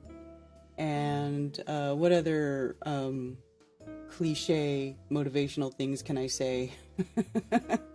They're all true though. They're all true. You know? You attended Solar Return. That's right, Valley. That was fun. That was the one where it was all music and art. So anyway, I would like to, maybe we'll do, I don't know. Well, maybe we'll change it up a little bit this year. I gotta think about it. But, hey, no one talked about melted buildings today. All right. Well, anyways, you guys have a wonderful day. Take care. Enjoy yourselves. And I will see you tomorrow, I think, at 11:11 for Anti-Religious Scripture Study with Just Jack Flat Earth. And Monday for the regular coffee talk. All right, y'all. Take care. And for those who wish to send me stuff through snail mail, you can send it to P.O. Box 10, Earl, North Carolina, 28038. There are also links below for Flat Earth merch, and you can send me donations. And I do appreciate all the support. Sincerely, thank you very much. Also, please go to flatearthfestivals.com for all information about upcoming Flattoberfests and Flat Earth-friendly local meetups. If you are organizing a local Flat Earth meetup, email me at flatearthfestivals@protonmail.com with your meetup information to have it listed on the website for free. For everything else, you can email me at karenbfe@protonmail.com. Thank you for being here.